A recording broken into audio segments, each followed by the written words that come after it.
Towel friends on the Towel YouTube. It is so good to see you again. I know I recorded some videos and you got to see those over this week, but we haven't seen each other live for so long. It feels like ages.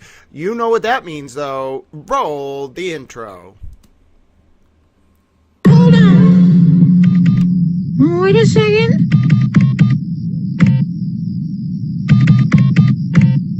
That's it. That's it? Yeah, that's the melody of the Funky Town. You heard the Towel, ladies and gentlemen. That's it. That's the melody to Funky Town. Oh my goodness, it's me. Hello, I'm a Towel. It is so great to see you. I missed you all so dearly. I'm a Little Towel. Now you might be saying to yourself, Grant, Little Towel, you have brightened my Friday.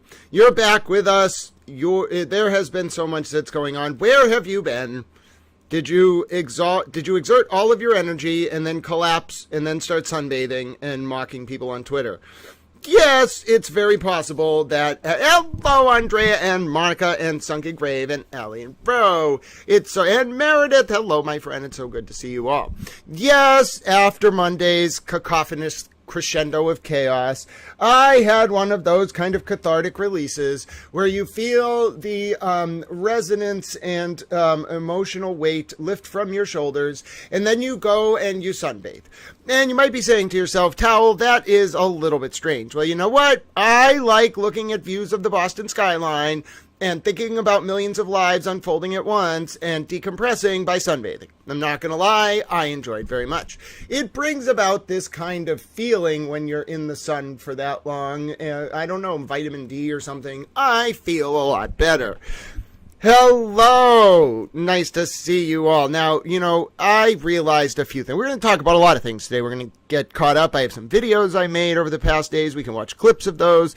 I have things I want to talk about. I did a really good interview with a colleague related to some tangentially relevant part of the larger overlapping concentric social circles of influence, which have come to define sort of this ongoing story about Jessica Leslie, the federal grand juror leaks, the John O'Keefe and Karen Reed case, Aidan Turtleboy Kearney, Rachel Rollins, Josh Levy, etc., etc., etc. And, I was thinking about a few things. One, and I want to share this interview that I did because it, in parallel, to what we've been talking about in the context of the Karen Reed and John O'Keefe case, was going on over the past 3 years with the CCC in Massachusetts, a regulatory body overseeing the adult and medical use market in the Commonwealth.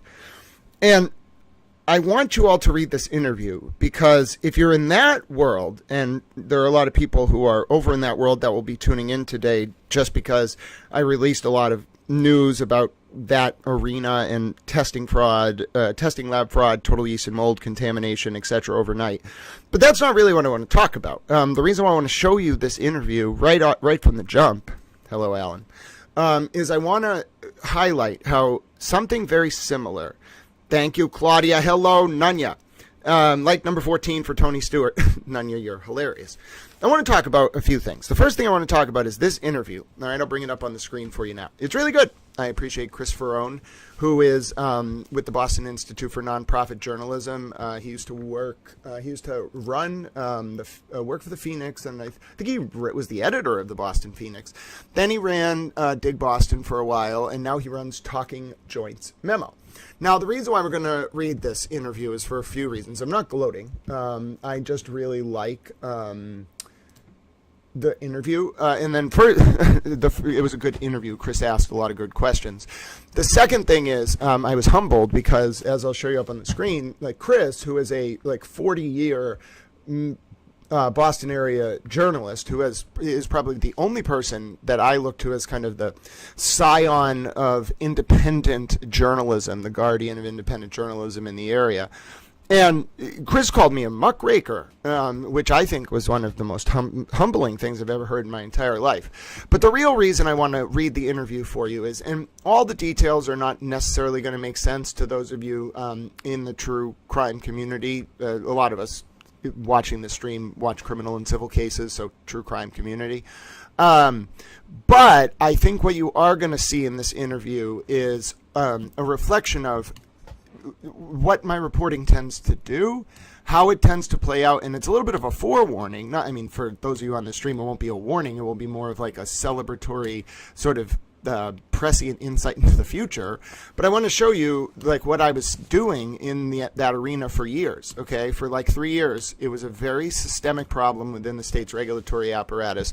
A lot of similar themes to what I've been covering in regards to the Birchmore case, the John O'Keefe and Karen Reed federal leaks, the Lindsay Gattani phone extraction leaks. It's a similar tale, and it's just a little bit kind of advanced in time. We're farther along in the CCC situation than we are, I think, in the Reed O'Keefe leaks, the Gattani phone leak,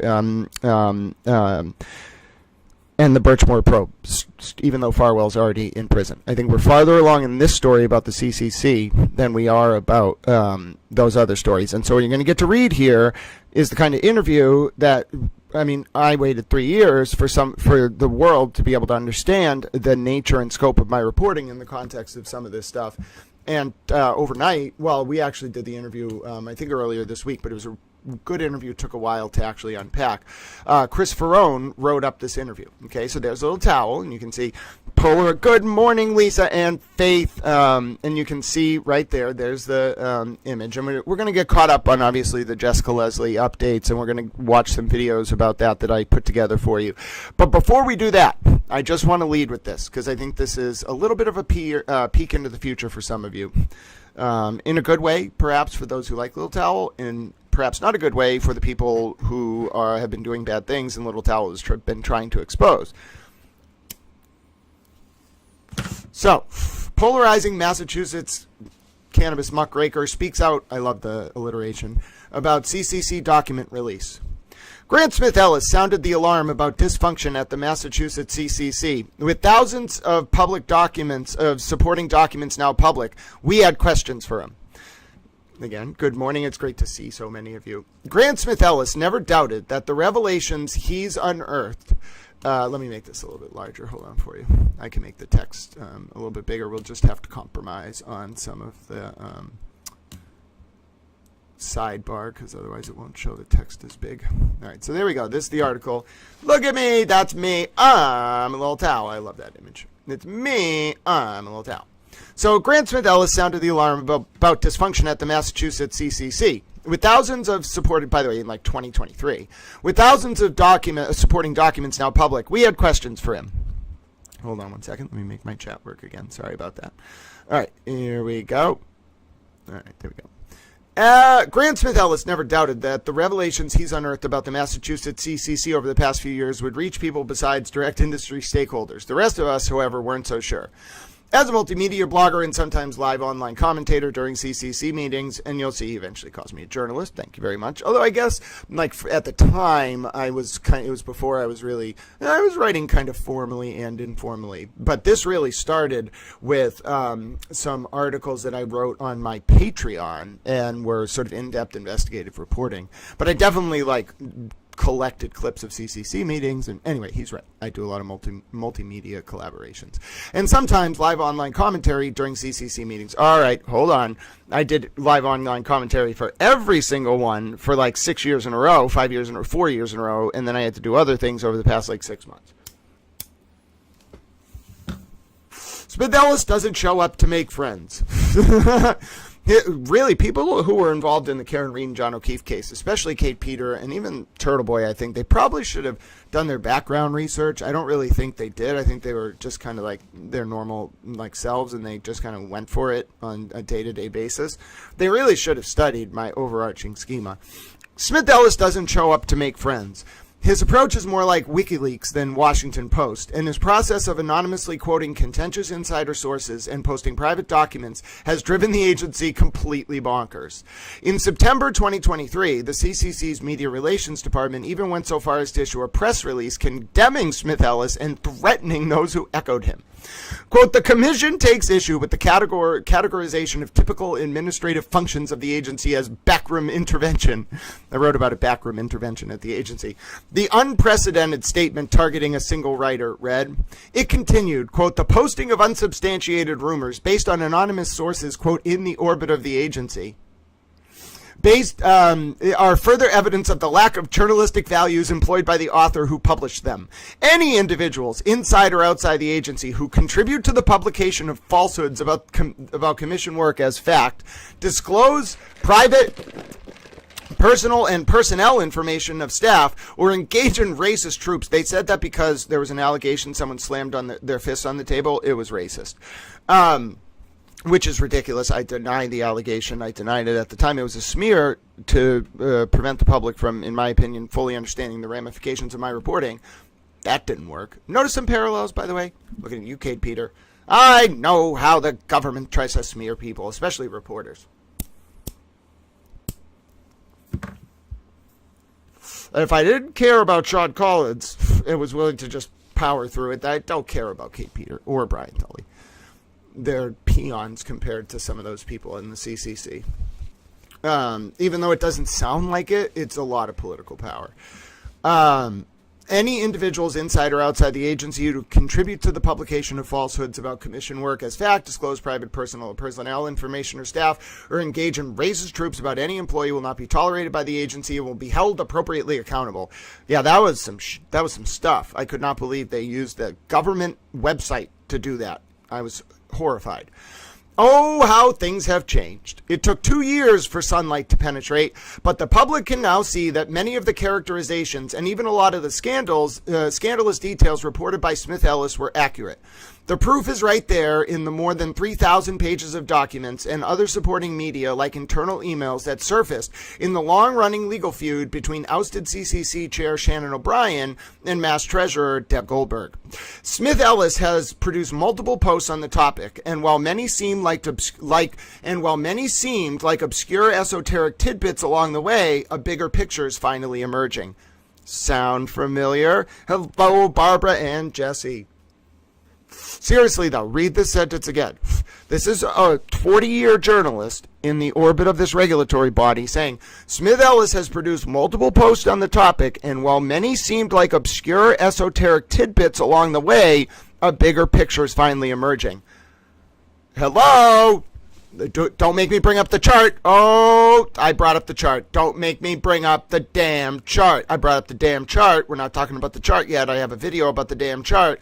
I brought up the chart. See what I mean? Read that sentence again. Smith Ellis has produced multiple posts on the topic, and while many seemed like obscure esoteric tidbits along the way, a bigger picture is finally emerging. Hint, hint, hint, hint, hint, hint, hint, hint. Can I be any more direct? Next. Sorry, let me make this a little bit larger. As things happen in this strange post-social media era, the muckraker and noted nuisance didn't have a single breakout moment as a cannabis reporter, as much as he slowly but surely and loudly showed up on and jammed the radar of state regulators over a matter of years.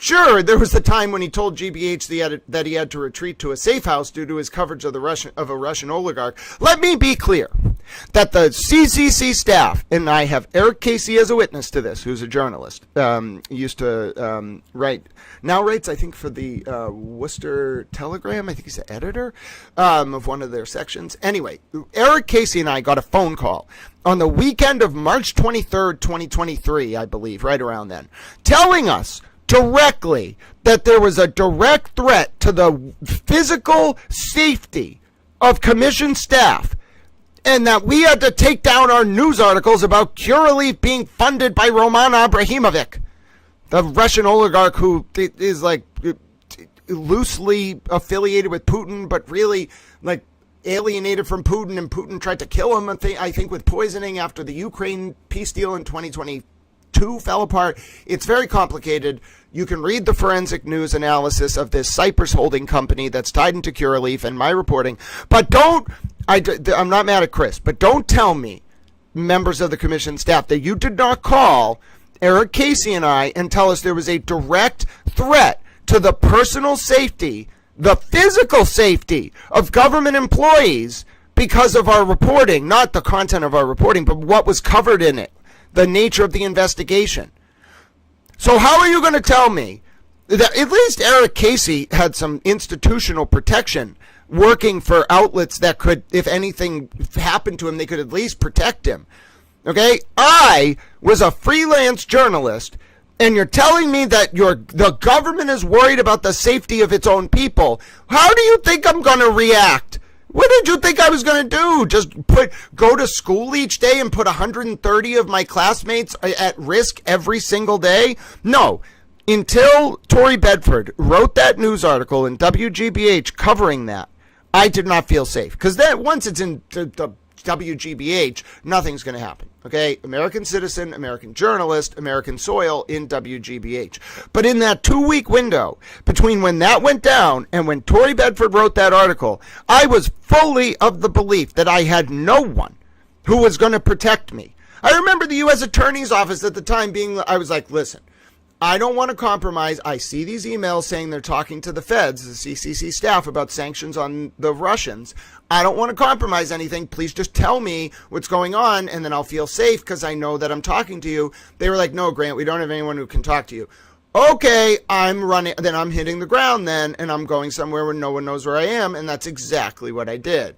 So, listen, I understand Chris is being a little tongue-in-cheek here, but I know what I was told. And barring being told by the government that members of the government, the staff of the agency, their physical safety was in danger, I never would have gone to a safe house. You're going to tell me that the responsible course of action would have just been to keep living my life in that context during that period of time, open and notoriously, same place, same time, every day, in class? I think I was a 1L second semester. Absolutely not. Absolutely not. That's outrageous. That would be completely reckless and irresponsible. And I did not do that. I never would have done that. But as Smith Ellis promised in repeated post and heavily footnoted verbal indictments, the real fireworks were yet to come. Sound familiar? I'm sure that some of his detractors will take issue with my giving him a platform to unload without much pushback. That is fair. But it's also true that Smith Ellis is a critical character in the critical drama between O'Brien and Goldberg. I'm the first to point out that he has some strange knacks for inserting himself into stories. Anyone who watched his antics during the trials of Karen Reed have seen him literally jump into the fray. Yeah, but you think I just do this because it's fun? It torments me. I almost didn't make it through law school because of some of the stuff that happened. You think that that's a person? No, I do this because if I cover a story and I feel like there's vulnerable people who are being taken advantage of by the justice system or silenced or abused, and it won't go away through the regular checks and balances, then I stay on it. I'm not throwing myself into the middle of stories. If you see me stick on a story for that long, it's probably because I've come up on something where I feel like very vulnerable people are having their voices silenced through very strong overlapping concentric socio-political circles, and I'm not just highlighting it gratuitously. I'm trying to stop it from happening. And so in any event, you can see a theme in my coverage. Okay, there is absolutely a theme. It is on purpose. If I stick with something for a long time or put all my energy into it, it's because I'm concerned that the existing checks and balances within government are not working. So, in the style of a public information service, I'm trying to engender cogent public discourse via education and informative content and entertainment in order to ward off the usurpation of our representative forms of government worldwide. That's literally my stated purpose. I say it every single stream. I think people are just baffled that someone would actually do that. Just be like, I forsake money for whatever. I don't care about that. I don't want it. And just be like, well, it's really important to focus on this because of the unheard and the systemic implications for the justice system of the structure of the narrative related to these different stories in public compared to the actual reality. I mean, I think people are like, why would you do that? Well, okay, if we don't have people doing that, then there's no principle in any of the organs of government. It's self-interest across the board, and the one check and balance, the backbone, the guardian of the integrity of the American justice system, the fourth, the state, the press, is complicit. if we do anything but that. So I think we got to sort of divorce here, like self-interested and monetary-based incentives for coverage. That's what I'm trying to prove to people. Yes, I need to live. I would ideally not like to starve, but we can't have people doing this because they see it as a road to fame. In fact, I've announced publicly, and I will continue to announce, that I don't care if you approach me and want me to be in your documentary or your film, I'm going to say no. Okay? Said that, I have to prove this point. I actually made a promise, and when I make a promise, I'm very serious about it. But just to make the point as well, you will not see me, at least with my consent, in any documentaries. You will not see me in any films. And that is how I'm going to really make the point. All right? When I've said it the other day, when the chips are down, when you have an opportunity to exploit a situation, but you instead eschew those personal inclinations in the pursuit of your principles, that's the measure of true character. And words don't mean anything. I could say it 4,000 times until I am in that room. I already turned one opportunity down. I'm going to turn everyone down. I'm going to keep announcing it. I'm going to be like, I turned another one down. Because eventually people will stop. They will stop bothering me. Because it's not me that I care about. I don't want anything. I don't want your money. I don't want your deals. I don't want a speaking tour. I don't want to, whatever. I want to do things because I feel there's a principle behind the work that I'm doing. And I want the people who are the most harmed to be centered, and I want them to get all the money, and I want them to get all the attention, and I want the people who exploited them to get exposed and go to federal prison, ideally. Okay? That's the theme. Okay? Don't like weaponization of the government. I don't like people who take advantage of the vulnerable. That's it. There are no other motives. Like, I'd like to be happy eventually and not, like, be lonely, but I have to be lonely. I have to be isolated. I cannot just go around talking to people. Who the hell knows who they work for? They could work for the government, like the Chinese government. They could be damn commies. They could be moles for somebody who's like a criminal. I can't do that. So I have like 7% of my life where I would just like to have my own personal life, okay? And then 93% of my life are based on those two principles. Don't usurp my government. Don't take advantage of the vulnerable. It's really not that hard. Those should be like two foundational pillars of our entire public sphere. But they're not, so I'm going to use cogent public discourse in order to engender the standing of those vulnerable people, such as to ward off that usurpation, and thus facilitate legitimate checks and balances within the governmental apparatus. That is my right as an American, and that's how I'm going to go about doing it. All right, seriously, under the First Amendment, I could petition the government for redress of my grievances, and that's exactly what I'm going to keep doing on principle, and no one's going to stop me. All right, here we go. But in this case, it was the commission that cast Smith-Ellis in a supporting role.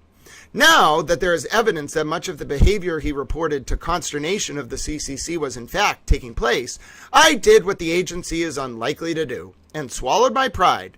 I had some questions for Smith-Ellis that just needed to be asked and answered, and in the spirit of so much transparency that's suddenly in season, God bless the United States of America, I conducted the interview on the record. It was a great interview. Below is the transcript of our discussion, lightly edited and shortened in some places for clarity. Grant, don't forget about love. Yes, love is very important. Love is don't get me wrong, Tao likes love. Unconditional love, small acts of service, very important. Now, that is obviously a big component of my work, but I think if I were just like, if every news article I wrote started off with, now it's important to love people, people would think I was some kind of hippie. And I'm not a damn commie, I'm just, I like Jesus, okay? Matthew 25:31-46, all right? I like that in particular. So we want to talk about loving people unconditionally and small acts of service, it's from that place. But people would still be like, he's a hippie. I'm not a damn hippie, I hate the commies. Tell me one hippie who hated the commies. That's not true, there's no hippies that hated the commies. They were basically commies. No, don't worry, Selma. I loved that comment. It got me to rant about the hippies. All right, next question. Here we go. Here's the start of the interview. My name's Grant Smith-Ellis, by the way. Thanks for tuning in. I missed you all. Can you tell that when I don't talk to you all on stream for like 7 days, I have a lot to say? We're only going until 12 o'clock today, though. I got to start limiting my streams. Like right now in particular, I want to save a lot of my energy, and I've done my job. All right? There's more work to be done for the people who want to center the voices of the vulnerable, like I've been doing. Okay, but I've done a lot of work, and I'm very tired, and I'm not trying to exploit this, so I don't want to just gratuitously keep covering this. I need to prioritize my physical well-being I was literally collapsing in the weeks before all this kind of came to a head. My doctors were worried that I was going to continue collapsing. I have not collapsed in the past week. So I just want to continue on this kind of lower intensity path for a little bit. I know we're ramping up.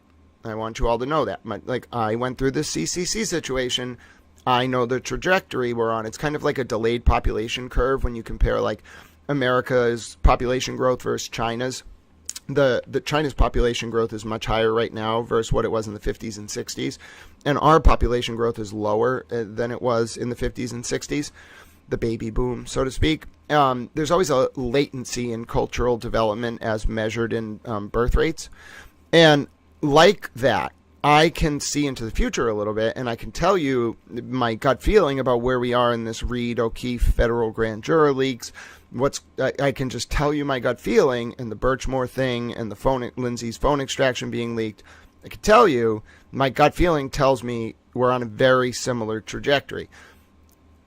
That's why I need to prioritize my well-being, because this is going to be a long haul. I can already feel this. We're going to have to go through a lot of this stuff again. It's going to be very intense. And if I do not right now, first of all, stay composed and respectful of what's going on, that would be bad. So I'm going to keep myself well rested.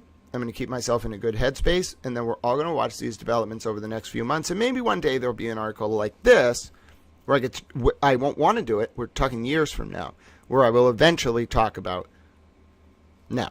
But for now, you have to learn about it through allegory. I hate to do it to you, but that's how you're going to hear it. What's a good word to describe your feelings over the release of these documents? Is it as simple as vindicated? Validated, vindicated, and hopeful that this is just the beginning of the consequences for the people involved. By the way, this was an off-the-cuff. It's written, he transcribed it, but it was an off-the-cuff audio interview.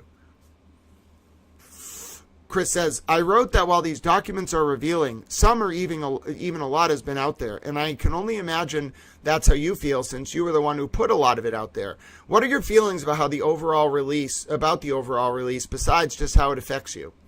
It's obviously not national in scope, but the way the press release was done was like an index of the Pentagon Papers. So it immediately took me back to the newsrooms in the 1970s. And so in all of that context, I was looking at this and saying, am I appropriately understanding the historical context? And what I saw was an agency in chaos. What we've seen over the past 24 months with the testing fraud with total yeast and mold is being exposed. What we've seen over the past 24 months with the testing fraud with total yeast and mold is being exposed. We've seen license fees go uncollected or mysteriously unaccounted for. We've seen the intervention by the State House. But then to see the reason that Shannon O'Brien was taken out was because she was trying to reform that very thing. That result, the transparency, is like historical irony of the highest order, and it's exactly what the situation demands. But let's start with Chris's question. But let's start with the surface stuff as to what the treasurer said they ousted O'Brien for. We had already heard about a lot of the alleged behavior, but now that we've seen all of these supporting documents and complaints and such, what do you see the big picture as looking like? This is where I answer. We see a parallel between what happened to former CCC chair Steve Hoffman and what happened to former chair O'Brien. Hoffman was going to be subject to a complaint of some kind or harassment or something, and he said, I'm not going to fight it out, and just left. This opened the door for the people who did that, then CCC Commissioner Nerys Camargo, former Executive Assistant Grace O'Day, and others, including Commissioner Ava Callender-Concepcion, to have a chair position they could go for. And when Steve Hoffman said to Deb Goldberg, listen, Nerys Camargo shouldn't be chair, that put Camargo on the warpath, and Shannon O'Brien was her target. The second Shannon O'Brien came into office, that group, were ready, in my opinion, to find a reason to push her out. And so when Shannon O'Brien relayed a quote from a nonprofit leader innocuously with the word yellow in it, or when Shannon O'Brien did anything, they would look for reasons to report her. And they had Deb Goldberg in the U.S. Attorney's Office under Rachel Rollins and Josh Levy ready to leak stuff to pressure O'Brien to resign. And when she wouldn't resign, they took her out. And if you're wondering how, oh my God, Grant, it really does tie in. Yes, Sean Collins and Rachel Rollins knew each other, according to my sources. Before Rachel Rollins became Suffolk DA in 2019, Sean Collins tried to unilaterally give the position of the Chief of Investigations and Enforcement of the CCC in Massachusetts. Sean Collins was the executive director at the time, to Rachel Rollins. She obviously went for Suffolk DA. However, at the same time, Treasurer Goldberg, before Sean Collins went to the CCC, Treasurer Goldberg employed him as a deputy treasurer, who was her point person on pot, according to the State House News Service. Now, Rachel Rollins, right around that time, was appointed to a state board by State Treasurer Deb Goldberg.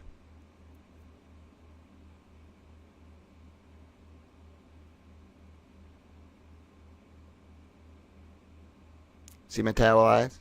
See my beautiful towel eyes? They speak volumes. Next question. We're seeing a lot of what you said. We're not done with towel trivia. We are playing towel trivia today, Bossy Texas Chick. It's in the post about the stream. Oh, goodness. How could you think we're going to abandon towel trivia? We're seeing a lot of what you said play out.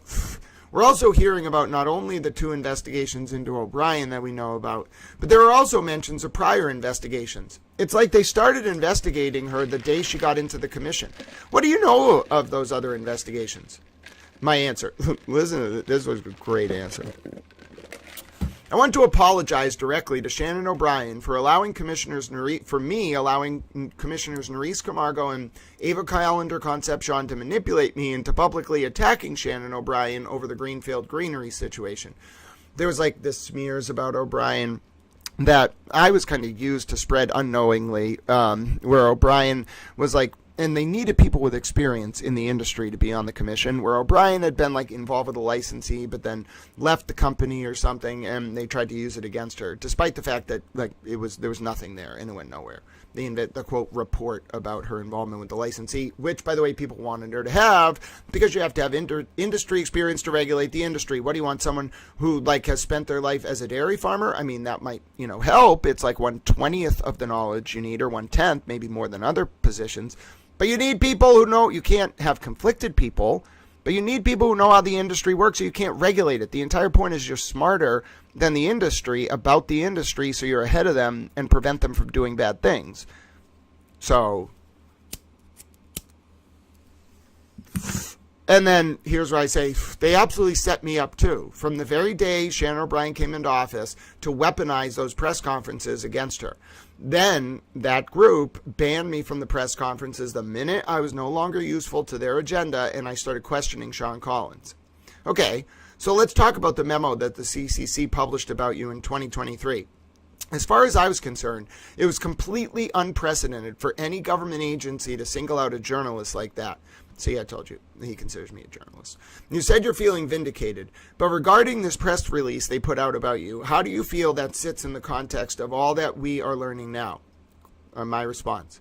I should be clear about a few things. One, I felt vindicated when my reporting from 2023 was confirmed by WBUR in 2024.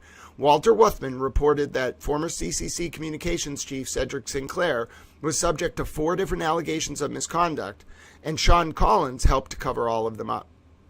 As for that abhorrent promulgation on the CCC's website, I should be clear. The agency was not just targeting me for the content of my reporting. It was targeting me for my legislative testimony on Beacon Hill right in front of the Joint Committee on Cannabis Policy. That's disgraceful. That's a weaponization of government. It points to something much bigger than just the CCC. It points to the weaponization of our organs of government for personal, political purposes. And they did it at the expense of the First Amendment and journalistic freedom and vulnerable people who now at least feel that they can come forward and that these people who hurt them will be held accountable. And that's what I care about. Question, was there anything that you heard from your contacts in the agency that you said or did in particular which sent some people at the CCC over the edge? Or was it more like the full storm of what you were saying? 2 things. My May 2023 reporting about Sean Collins and the CCC licensee greatest hits. I think I stumbled onto something that is explosive, and you're going to hear a lot more about that. That's why Sean was pissed at me originally, in my opinion. And he I think Sean and Mary Alice, Curly, and Cedric were the ones who tried to ban me from the press conferences because I was onto the greatest hit stuff, and I figured out what they were doing to O'Brien right away. I was the closest person to it because I broadcast their hearings for 5 years. What happened a little bit later, though, was that I wrote an article. This was about the fall. I want to say it was like October of 2023. Was that I wrote an article with a whistleblower from the CCC who has since moved on, who was a high-ranking staff member, and it laid out in first-person detail what that person had experienced at Sinclair's hands and what was enabled by Collins and Camargo to protect him. Question. We've talked a lot about of the general we've talked about a lot of the general situations and concepts in play. But regarding the actual documents, was there anything that was truly new to you? Maybe a missing puzzle piece or that really made something click for you? What was the most telling? And it's not that it was new to me, but it was that there was this constant reference to family, or like being a member of the treasurer's family. And so that word has this connotation for me, where I was like, was Collins' loyalty at the CCC to the public, to the regulators, to the operators, to his bosses, or was it to Goldberg? So I guess that's what I'm driving at here. I saw this as the CCC being a component of the weaponization of government in this state. And it was really targeted at people who wouldn't play ball. And I kept saying to myself, why would anyone in any organ of government hear about manipulated laboratory testing or serious allegations of abuse or the other things we've seen confirmed and say, what's more important is that Shannon O'Brien has to go so she doesn't talk about this? I cannot answer that question. Sound familiar? I've said about Kate Peter and Brian Tully and Aidan Kearney and Karen Reed and Alan Jackson and David Yannetti. We have no doubt, a lot of us, I think, that you're working hard. Okay? But the question we all have on our minds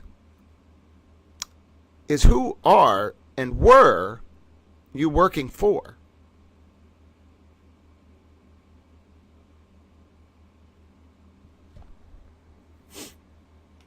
And so let me say this. Oh, yeah, no, don't worry, Bossy Texas Chick. We will not be playing trivia about that. I think there's some other people who will ask questions about that, and we don't have to be involved because we're little towels. We're not big towels. Remember what I said to Noel Towel one time? We're little towels. So I guess that's what... all right, here we go. We're getting to the end of this. But it's important to me. I never get interviewed about like 5-year stories that culminate. And so this was big. And it's kind of faded that it happens right now. I'm grateful to Chris. And what do you think was the general reason for some people apparently sweeping big things under the rug? Just to not deal with them? Laziness? Was it to avoid interfering with business as it was going? What do you think? I think that part of it was this misunderstanding of what would happen in the market if this was either addressed transparently versus brushed under the rug. I don't think, first of all, they expected anyone to actually bring this all to light. I think from the beginning, they expected it to go away. So their calculation was that it clearly won't affect the market because it's a moneymaker. The state depends on the tax revenue. We're talking $1 to $2 billion a year in revenue, which is $400 million to $500 million in tax revenue from this industry alone for the state. The state's budget gap at some points is like that, $500 million. So it's a huge amount of money. The state depends on the tax revenue. Quote, no one's going to stop us. This is me imagining what they thought. Who cares if it's up to 50% of the products that are mistested? It's a moneymaker. That's what I think was the logic. But if you want to know why they did it this way, it was personal, in my opinion. Camargo wanted to be chair, as did Calendar Concept Sean, and they couldn't really make it happen. Same exact stuff with Brian Tully and the Birchmore stuff and with Reed and Turtle Boy. Like, they miscalculated how they should have played it, because when you just assume that you have enough power to make everything stay quiet and you don't really see which way the political headwinds are going to go, then you operate from a place of, okay, this is never going to come out.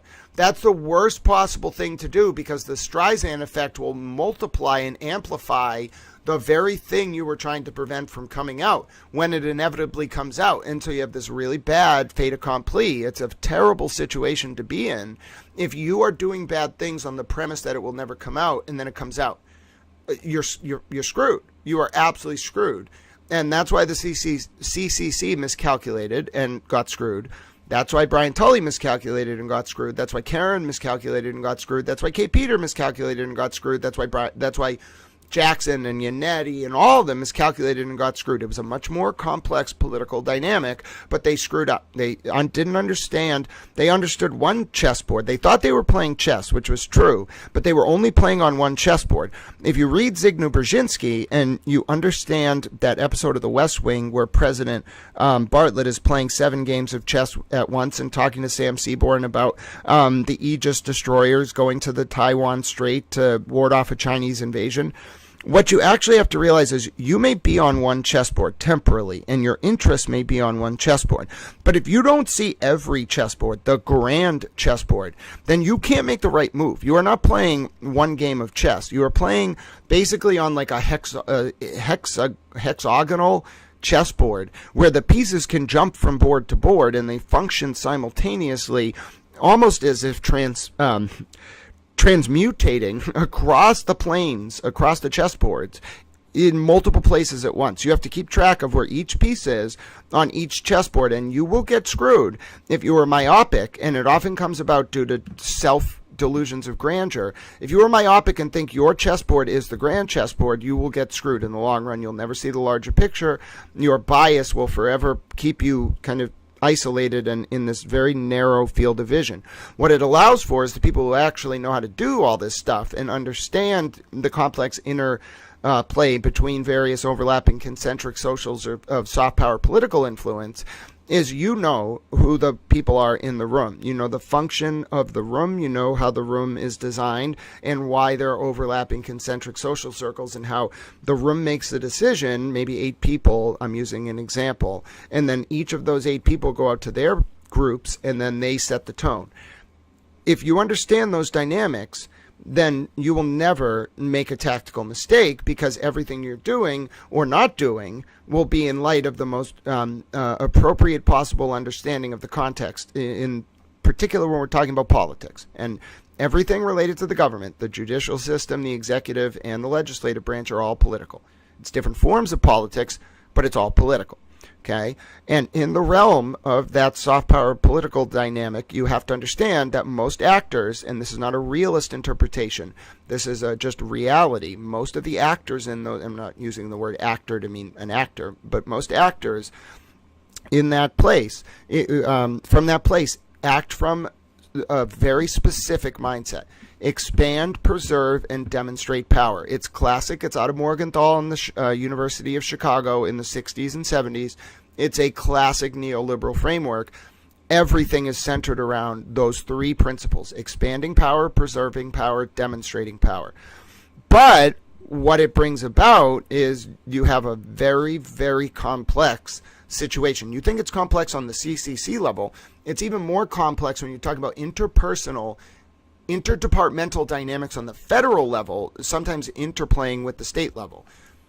I've been trying to lay it out for people because to me it's very important that people understand how this agency got it so wrong. The public disclosures about what was going on with internally, and as a very important prediction, mark my words, how so many people in the orbit of the Birchmore case, the federal leaks about the Reed and O'Keefe case, the Katani phone leak case, how they misinterpreted the larger board because they were so myopically focused on their own interest. That is the insight. I'm not going to help anyone. I'm not going to help bad people figure out how to avoid being in that position, but that's the root of it. That's the why. You mentioned the feds a few times. Could you just clarify what you mean? So there was a February 2024 Boston Globe article that Chris found and linked to. I think it might have actually been like a series of articles, fall 2023 into the winter of 2024, but he found one of them.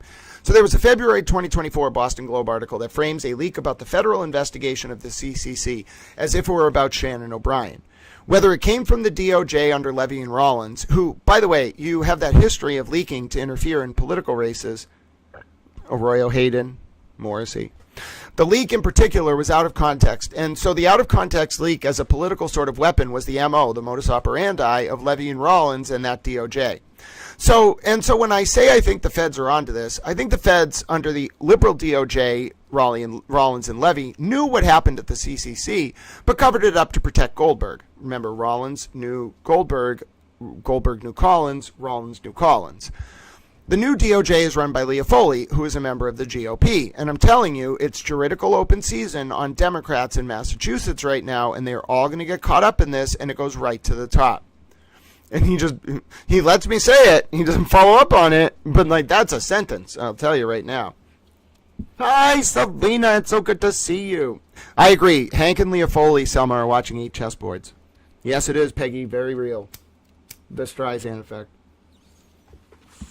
Oh, my towels, the guy. Nicotine helps with the colitis. Coverage of the 3,000 plus pages of documents is beginning to come out. What do you suspect most media will screw up, and what would you like to see reflected in some coverage? Here's something that I wanted to read for you all, because I think you'll find it a truism based on what I speak about on this stream, but I just want to read this answer, because this is the message I sent to all this, like this insular community over there. A lot of people read Talking Joints memo from Chris, because he covers the industry a lot. So a lot of people in that cannabis industry are about to read this sentence. This is what they're going to hear about my experience in the true crime world. First of all, I think we have to think about the impacted victims. I've been covering true crime a lot lately, and here's my reason for doing it, because I feel that it's a genre rife with insidious, self-interested actors. So I'm trying to show people in other ways possible. But what I found is a truism is centering the people who were hurt and the vulnerable. And here we have Shannon O'Brien, multiple staff members of the CCC who were subject to abuse and then driven out to cover it up, and other perhaps members of government that just tried to do the right thing and raise attention about what happened to Shannon O'Brien. They all suffered for it at the hands of a political apparatus that was entirely unchecked and out of control because they were enabled by a complicit Department of Justice in Boston under Levy and Rollins. Sound familiar? Looking at you, Karen Reed. I'm still answering here. Everything has changed. And the headline to me is New DOJ in Boston, New Rules. Cannabis Commission under scrutiny, reforms, including potential indictments, reforms incoming, including potential indictments. And that's why we're seeing the CCC finally start to act as a change agent. Not, in my opinion, because the bureaucratic powers that be wanted to do that, but because the feds are saying, implicitly or otherwise, chaos is coming. You better get your ducks in a row, cross your T's, dot your I's, so that when all hell breaks loose, the people who are doing the right thing can prove it. That's why I think the CCC is reforming. It is under incredible pressure from Beacon Hill and from the federal government, especially the new DOJ in Boston, in my opinion, to get this ship in order. We're talking about hundreds of millions of dollars in product that was contaminated. We're talking about weaponizing government insidiously for personal, petty, political purposes. Hey, that was good real-time alliteration. 4 in a row. We're talking about federal crimes before it all comes crashing down. That's the headline. This is just the beginning. It's going to be apoplectic. Chris asked this question. This feels like a great place to end, but I did just want to ask how you feel about the Office of the Inspector General of Massachusetts calling for a takeover of the commission by the legislature. Do you see something like that as necessary at this point, or are things on the right path now? There is, of course, also a bill that's currently before the Senate, which would change the formation of the board. Answer. There needs to be at least eyes on the CCC, but I would caution against short-term legislative action to reform the structure. I'm not positive that putting it under a unitary appointment authority, such as the governor, with a single full-time chair and 2 part-time commissioners, is the best solution. To the second part of your question, what are my thoughts about the OIG? Let me leave you with a cliffhanger. I think the OIG is great. And I think that you would be well served to ask how a potential expanding federal probe that is ongoing right now may have to do with the OIG maybe doing a bigger investigation and finding way more than anyone knows about, and the feds perhaps taking it over as a result of a referral. Is that direct enough?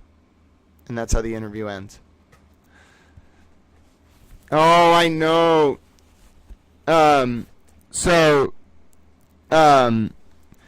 Selena, it for some reason reduces the amount of bleeding. I don't know why. There are some medical studies that show it. It has something to do with the lining, I would imagine, of the stomach. But yes, for whatever reason, it reduces bleeding. I don't know why. But I am independent, but I probably lean right now. I'm becoming very hard on crime, very anti-communist. I was already very anti-communist. Now I'm worried about rising communist infiltration of the United States, in particular by China. And I'm definitely veering more right on some other issues like crime in particular. There's no room outside of like drug possession, low level. There is no room to be soft on certain types of crime. I've realized that you're never going to stop. All you're going to do is enable the people. You have to be hard on crime. If we had a different system and there were more Republicans in the state or hard on crime Democrats, there would be a lot less corruption and vulnerable people would be safer. That's entirely understandable, Allie. Well, Christina, I think Natalie is a big part of perhaps both sides. Natalie might know information about Karen and Aiden, obviously, and then Natalie might know about Tully and Kate and Birchmore and Lindsay's phone. So, like, it's why people get so worried, I think, some of these people in the orbit of all these different names, because they were part of things that in some sense they might have morally justified and thought were good, but then in other senses they may know stuff that's really damaging about people they quote like, and when you get caught up in an investigation that you don't control, like when it's out of the hands of the state police, you're screwed. Like you can't you can't lie. They're going to get you. They know they have the evidence. So we'll call them agencies. They would just say like what were you doing? And you're going to have to explain it, and then you have to say, okay, so I like these people because they were doing this, and then I did really bad things, or I looked the other way on really bad things because I wanted them to succeed. You tell that to me, like, you lay the chips on the table, and I'm not a member of the government, I'm just a towel. But morally, you sit down with me and you say to me, okay, here's why I felt like it was okay to enable X, Y, or Z behavior because it was in the service of a further good. Like, you're not. What? I don't know how to respond to that. What do you mean? What do you mean? All right, but what did everyone have for breakfast? Oh, Christina, I don't think Hank's calling anyone else about this case. If Natalie got called by anyone, I have no reason to confirm or deny this. If Natalie got called by anyone, it would be the feds. So it's and watch Hank join the Department of Justice. Hank should just join Leah Foley's office. That'd be glorious. All right. So would we like to play some trivia right now, or would we like to watch my recap about what's been going on? In particular, Shelley Murphy confirming that Jessica Leslie leaked about the John O'Keefe and Karen Reed case. What would you like to do? Ooh, rewarmed pizza is good. We have about 2.5 hours together before I take the afternoon off, so if you'd like to play some trivia, we can do that. I know Bossy, Texas Chicken, Bella are very excited. They didn't want trivia to go away. I would never make towel trivia go away. I would never do that to you. The only reason that towel trivia took a little bit of a break is I haven't streamed for like a week, so. But yes, as you know, if you have never played, all right, I'm seeing a vote for the recap and then towel trivia. All right, recap first, then towel trivia. All right, recap first. Let me get the recap up. All right, everybody get ready. Put this video together for you all. I think I did a really good job. Yep, Selma, you asked for a recap, my dear towel friend. You get it. You have the benefit of a fast internet connection. My name's Grant Smith Ellis, by the way, coming up on 9:30 a.m. on this beautiful 74-degree Fahrenheit day here in Boston, Massachusetts. Part of the reason why I'm going to take the afternoon off is I want to just spend some time decompressing. The reason why I am in the position I'm in right now, mentally, I'm feeling comfortable, but I also realize it's a privilege, right? Most people involved in these stories can, even when things start to happen that are good, cannot just turn off, okay? So I treat that as a privilege, and I want to make sure that I'm centered in my headspace so that, one, I don't lose sight of the fact that the way I act is important right now, and two, because if my real goal is to uphold the principles I've been working on for the past 2 years in the context of the Reed and O'Keefe case and the Tully leak, the phone leak, etc., in the Birchmore case, if my real point is to center the voices of the unheard and the harmed, then this is where the chips are all going to be on the table, and I cannot screw this up. I have to be in the right headspace all the time. I have to make the right decisions, and that's going to require a lot of rest, and then also me being exceptionally attentive to my own well-being, sleeping a lot, not being cranky, not being emotional. I have to just be very, very, and I don't like it. I would like to just be happy and drive around, but it's not time for that. I have to be very attentive, and as a result of that, I'm not taking time off to be lazy. I'm intentionally allowing my brain to decompress so that the things I say are always the right things. I'm very specific. I'm very intentional with the words that I use, and the more tired I get, the more exhausted I get, even in important moments, I will just start saying things.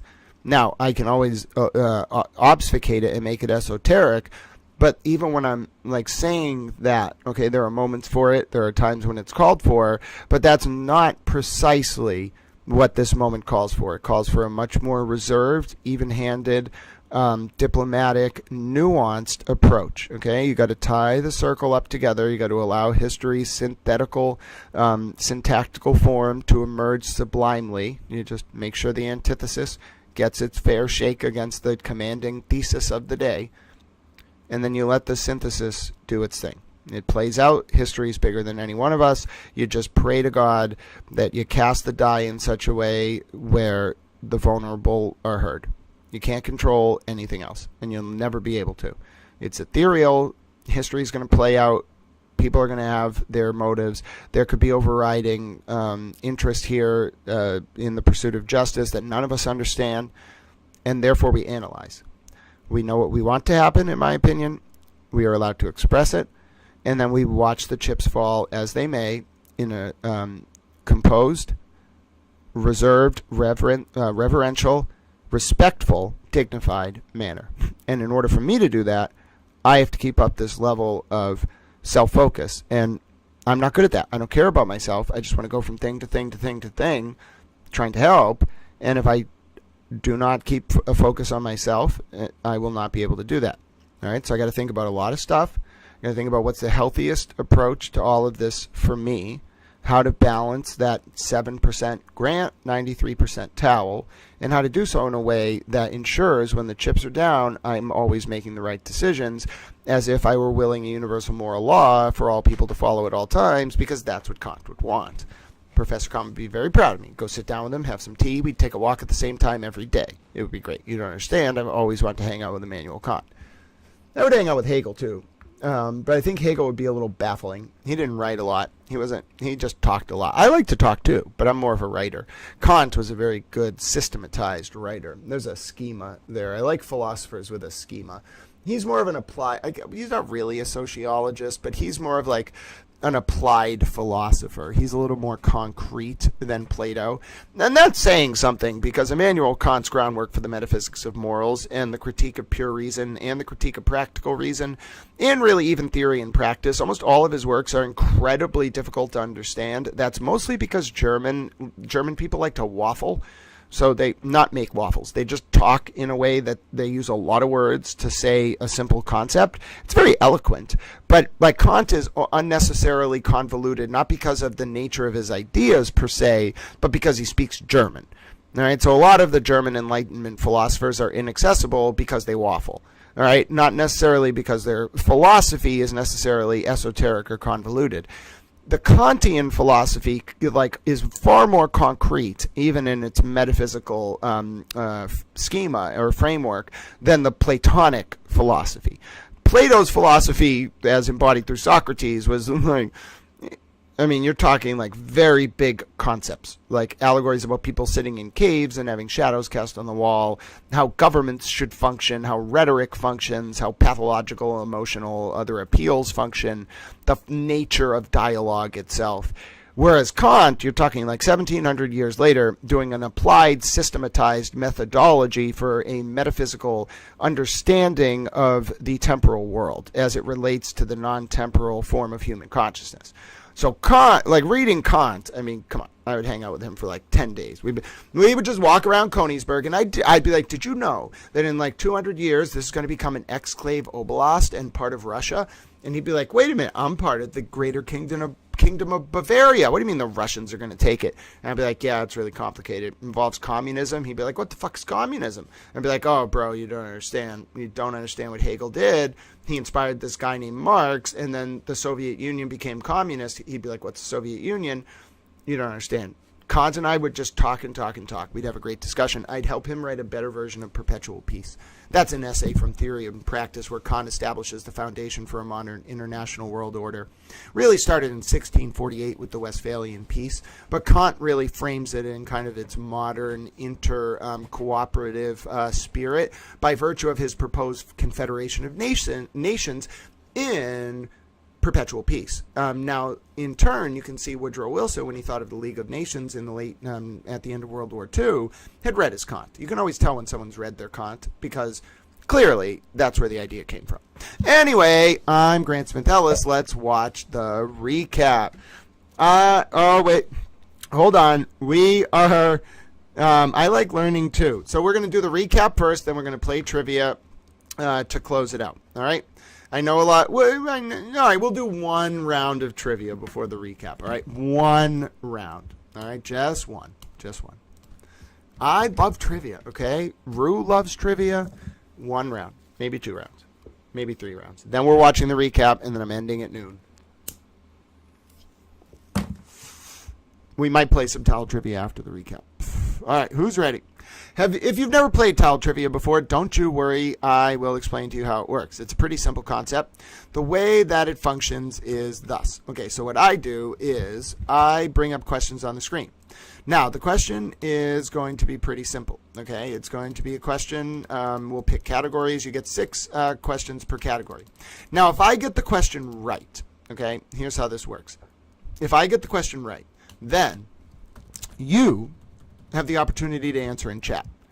No, I'm not. Trust me, I'm not over it. I love playing trivia. In fact, I really look forward to it. We'll probably play more tomorrow as well. But I know that when I get into trivia, I really get into it. So we're gonna play, but we're not gonna do like 10 rounds in a row. Okay. So round 19. If you did not get to play in the last round, I believe it was Towel, Allie, and Ruth in 1, 2, 3. We had a short kind of like intermediate towel round, I think, one of those days. But needless to say, it is round 19. It is August 8th, 2025. I'm excited. You're excited. We're all little towels. Now, as to the rules of trivia, if I get the question right and you're the first one in the chat based on my cell phone as the mediator, if you're the first one to get it right, you get a full point. If you get it right subsequent to the first person after I get it right as well, you get half a point. Now, if I get it wrong during a regular round and you're the first person to get it right in the chat, you get 2 points. If I get it wrong and you get it right subsequent to that, you get 1 point. And you can answer anytime. People have different internet speeds. Don't worry about that. You can never get the bonus points if you don't answer it first and you don't answer it right. All right. So there's also double bonus rounds where I will tell you ahead of time that it's a really hard category that I know a lot about. And if I get those questions right, same scoring applies. I get it wrong, though, and you get it right first, you get 4 points. I get it wrong and you get it right subsequent to that, 2 points. All right. I know I should have sent Steph a message. I feel bad because I just went live. Normally I'll send Steph a DM and be like, oh, okay, so I think I'm going to do it tomorrow, and I forgot to DM her today. Steph is a wonderful super towel. She'll probably pop up and be like, oh, no. I've been trying to tell Steph, like, I'm so sorry for being overwhelmed. I really did feel terrible because I wanted to talk to her, and I just didn't have time. And you might say, well, you were sunbathing. Well, yeah, but I don't know if you understand how important that sunbathing was. All right, so who's ready for towel trivia? I'm ready. I'm ready. All right, I'm going to make the towel. Oh, no. I'm Towel Vanna White. I'm going to hide over in the corner. All right, towel trivia is as large as I can get it. No, I don't want that. Hold on. I don't want it to cut off the chat. There we go. We're going to do the daily challenge to get us started. The pretrial hearing for Donna Adelson. Okay, we'll watch it. Vicky, thank you so much. We're going over to the Adelson pretrial hearing. I'm so sorry. I didn't mean to get you all excited, but how could we skip the Adelson pretrial hearing? All right, I'm bringing it up. Remember that trial starts next week, but also remember Little Towel worked very hard to get us where we are on some of this stuff, and a lot of it is coming to a head. So just remember, I am going to cover the Adelson trial, but just remember what Little Towel is juggling right now.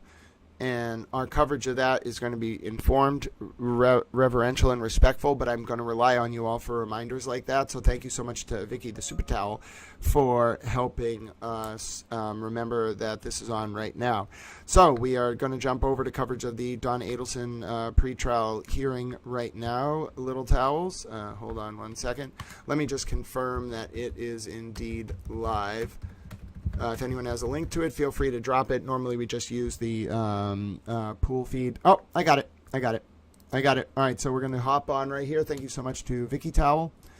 And I'm going to go ahead and bring that up right now. We're going to watch this pretrial hearing. Thank you so much. I really do rely on you on Vicky Towel's screen. Oh, audio's bad, but I can't do anything about it. It's near 300. So what we're going to do on that Tuesday, essentially, we will have the pre-screen of jurors on the issue of pretrial publicity, similar to what we did in the last trial. The court will be asking these same questions, or substantially same questions. Both parties will have an opportunity to follow up on the court's questions on the issue of pretrial publicity. If a prospective juror is deemed suitable to return for a group rendezvous, from there, they will be given the date and time for which group rendezvous will begin. For the pre-screening that will take place on both Tuesday morning, Tuesday afternoon, potentially Wednesday morning and Wednesday afternoon, I would anticipate by that point we would have a suitable pool of jurors from which, going through the pre-screening process, anyone who has had an issue or either the court believes, the state believes, or the defense believes is not suitable to go to the group rendezvous. From there, each party will have an opportunity to make their objections known as to that prospective juror, and they'll be told to return, or they will be excused at that point. Does anyone have a question about the pre-screening process? No, sir. There you are. Also, as well, so that we don't have any issues similar to what occurred in the previous trial, in which I believe there were allegations the jurors were speaking to each other. We are going to have additional bailiffs. The prospective jurors are going to be instructed not to speak to each other. It might make a long day for them, but they will be sitting in silence. We will provide reading material to them, and we will have extra bailiffs on hand to ensure that no one is speaking to each other while they're waiting to be screened. Does anyone have anything they need to raise concerning those? Is it your Honor's intention to handle the pre-screening, I don't know what it's called, instructions that happen down in jury assembly? Yes. Okay. I believe last time, I'm not sure if someone else qualified or not, but for each group that will be qualified, I will do it personally, so that way from beginning to end, they're seeing me, hearing me, and understanding you're not to discuss the case or anything else with each other. Perfect, that's the state's request. Judge, how many of the 300 are coming each day? Broke it up into groups of 50. So 50 in the morning, 50 in the afternoon. We may not even need to get to the end of this grouping altogether if we are able to go through the pre-screening process on the issue of pretrial publicity. Once we have, say, 100 to 110, that's more than enough to get 12 people. How do you intend to handle proceeding once we successfully select a jury? Once we have selected a jury at that point, and also I believe too, we'll need at least 2 alternates unless the parties wish to have 3.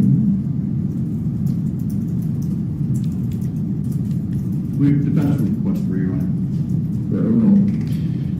Then once we have our 12 jurors and 3 alternates, at that point we will swear them. If we have enough time to actually move into opening on that same day at the selection, we'll do that so that way we can start to begin seamlessly without issue. How many days is the state anticipating to go through its case in chief? I think best case scenario is 5, worst 7. So 6. I could see I could run into the first part of the 7th day, Judge. I think 6 is a comfortable estimate. Let me bring up my calendar.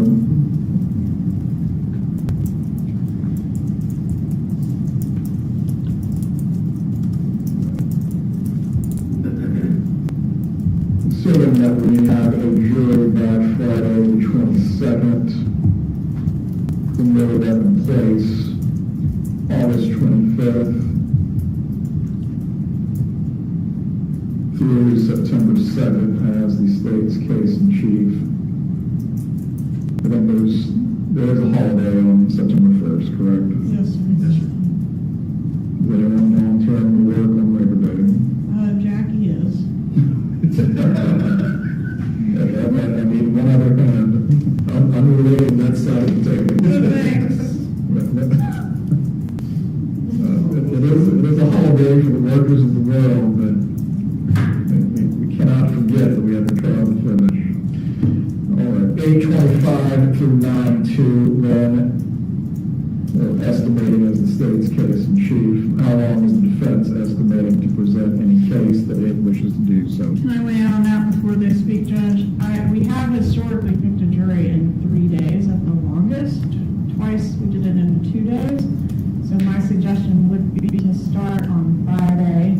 We could even do openings as early as Thursday, if Your Honor was willing to entertain that. I know that's not the defense's request, but that would be the state's request, just to make it as quickly as possible. Well, for the openings, only does the defense have a position concerning this. Good. We don't want to make openings unless we have a great deal of time after we pick the jury on a particular day. We would prefer to do the openings the next day. So you're not asking to defer the opening to your case, you just don't want to open on the same day? It's going to depend, Judge, on your ruling on the additional motion. All right. On that matter, again, depending on where we're at time-wise, I'll just instruct both parties to be prepared to potentially give their openings. I'm not going to place a time limit on opening statements, but obviously, well, each party will be the captain of its own ship as to how you will captivate the jurors. Is either party expecting their opening to go beyond 30 minutes? Depends on your ruling, Judge. Ms. Capital? Yes, I think it could be up to 45 minutes. It's not going to be different than it was previously, but I'm sorry, I don't know how long it was. I would say 30 to 45 is comfortable range, Judge. Now, as to the defense case, once we're finished with the state's case, how much time are you estimating? It depends on your ruling, Judge, but anywhere between 4 and 6 days. 4 and 6 days. So that would place us then around the week of September 8th.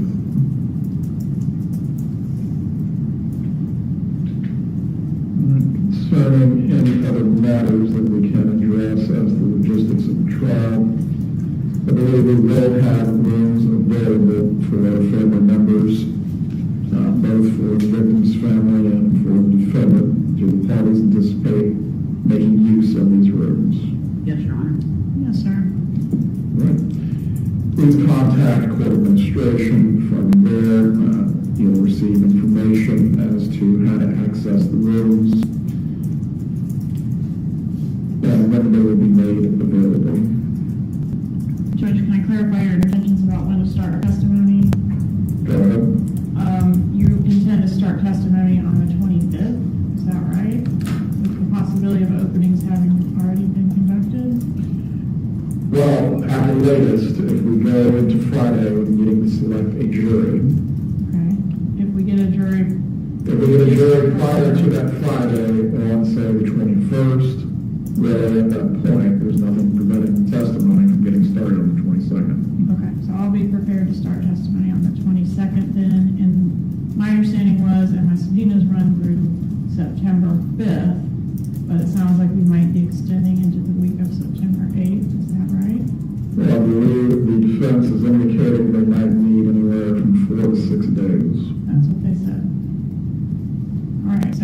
potentially go through the week of the 8th.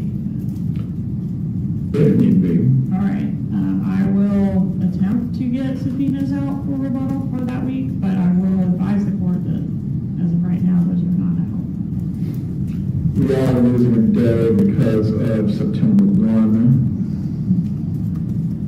But if need be, we can figure out logistically how to make this work for Saturday to continue working. I'm sure you all would like a break, but I'm here. Quality time matters, logistics that need to be raised, considered trial. Yeah, Judge, we're going to have an issue regarding space. We're not all going to fit here. We also don't want our computer screens facing cameras and the audience being able to see what's on our computer screens.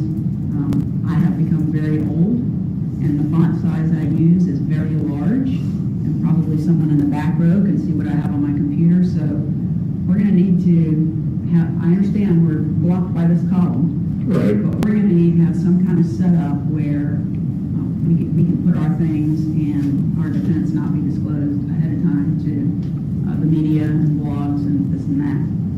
The second thing is these microphones used to have the ability that you could touch it and it would turn off. My client is hard of hearing, so she talks loud. So everything she says is going to be picked up. This one is now set up so you have to press it each time you want to mute it. And right, press and hold. You got to hold it down for it to continue to stay muted. And we're going to ask if the court admin could put it back to the function where we can push it off. I don't think there's going to be any opportunity in the trial for someone to not pick up on a recording Mr. Zellman's voice. He's very loud. I tend to be loud too. So it's not going to be a record issue in our position, but it's certainly going to be a problem when we're trying to speak to our client about something because it's going to be heard. Well, but in front of the jury, definitely understand the concern that you're registering with this. That will imply that what can be done for the microphone on the table. If your client does need to write things down, so that way nothing is being given away, that might be the easiest way for that to be handled, but that requires the microphone. The seating set up in the gallery, I believe the first two rows behind the defense, those are not going to be available to any members of the media. As far as the font size of your computer, if you need to rearrange how you're seated at the table, so if you need a seat on the far left, or my right, your left, so that way your computer can face the wall and no one can see it. I don't really know what I can accommodate you with as far as that font size beyond that. Well, the problem is the end of the table it's not open. It's the leg of the table. So I don't know if we can add a little something, another table that is the same size. What I've tried a 3 co-defendant first degree murder trial in this room before, and what we had done was one table was between the column and the bailiff's box. There was a table here and then this table here. I think that if we could put a table to our left, that might be one way of accommodating this need. Right. Please make a request with the admin. We will figure out the best way to try to configure the tables. Ultimately, for revenues to come in with, I believe the state is going to try to, well, needs to bring in its equipment, audio equipment. Yes, Your Honor. Because of that equipment and how they need to be set up, the tables and how they're configured can't interfere with that, and we'll try to accommodate that as best as possible. It's comment as to the audio visual needs of the state, other than what has been used before with the audio setup. Is there anything that needs to be addressed? No, sir, it'll be the same setup with the same company. All right. Probably then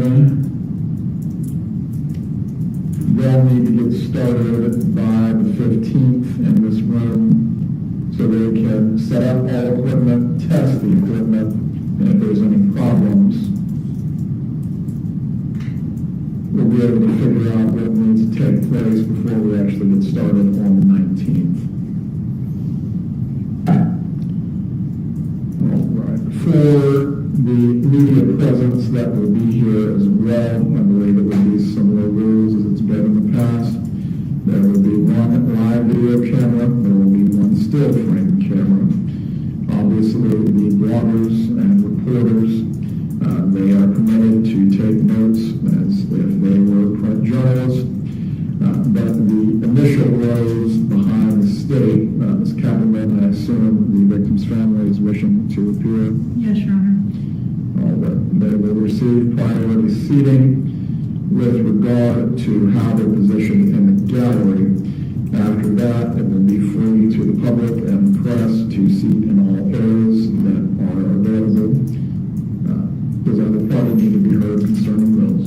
Your Honor, we're also going to need space for our client's family and friends who are going to be coming to support her as well. We would request that they have similar priority seating as the victim's family.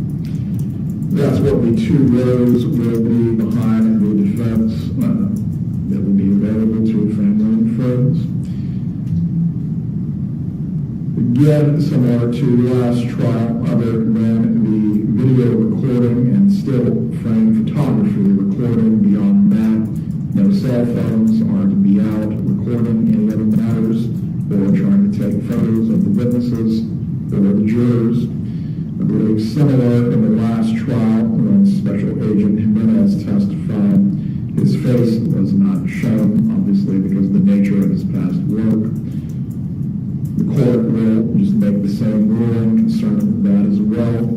His face is not to be shown, but of course the substance of his testimony certainly may be reported on by anyone who believes it is newsworthy. During the selection of the jury, the faces of the prospective jurors are not to be shown. Their names are not to be shared. But as far as any biographical type data, such as the composition of the jury, being, for example, 7 male, 5 female, what their professions are, those are certainly able to be reported on by the members of the media and disseminated. But ultimately, what we're talking about getting at is names and faces, so we don't have any disruption or disturbance during the trial.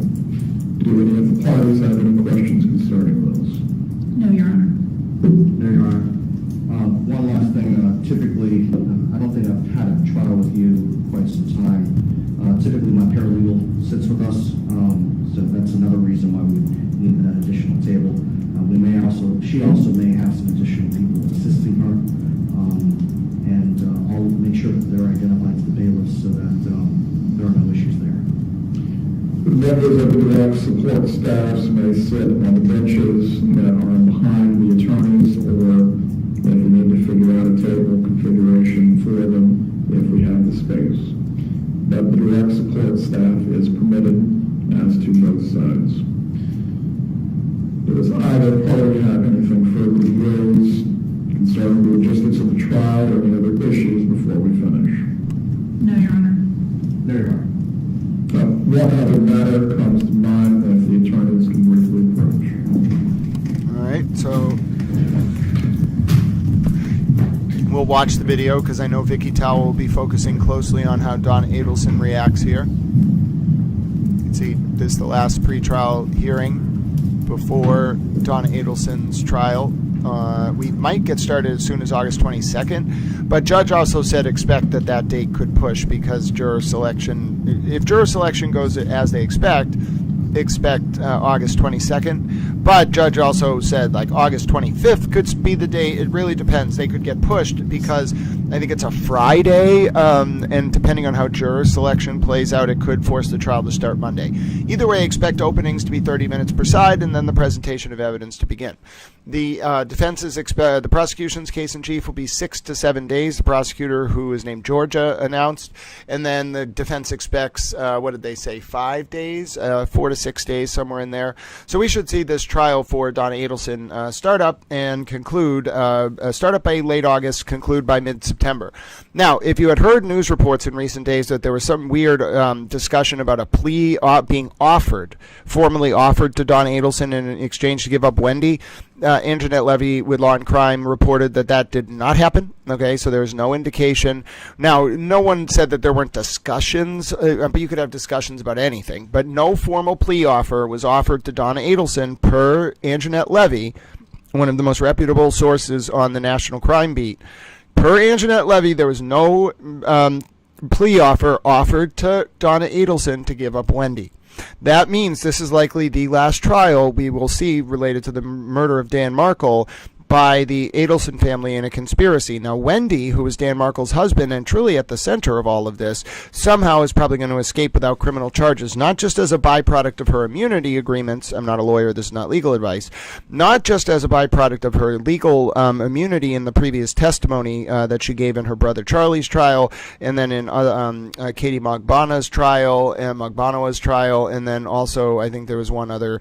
Charlie had 2 trials, and then there was one other person who was tried as well, and now Donna's trial. There's been 5 trials related to Dan Markle's murder by 2 hitmen associated with the Latin Kings, and one of them was tried twice. I think that was Charlie. All the people are in prison, and Donna Adelson, I believe, is in prison pre-charge because she got caught at the airport trying to go to like Vietnam or something after it came out that she was going to be arrested.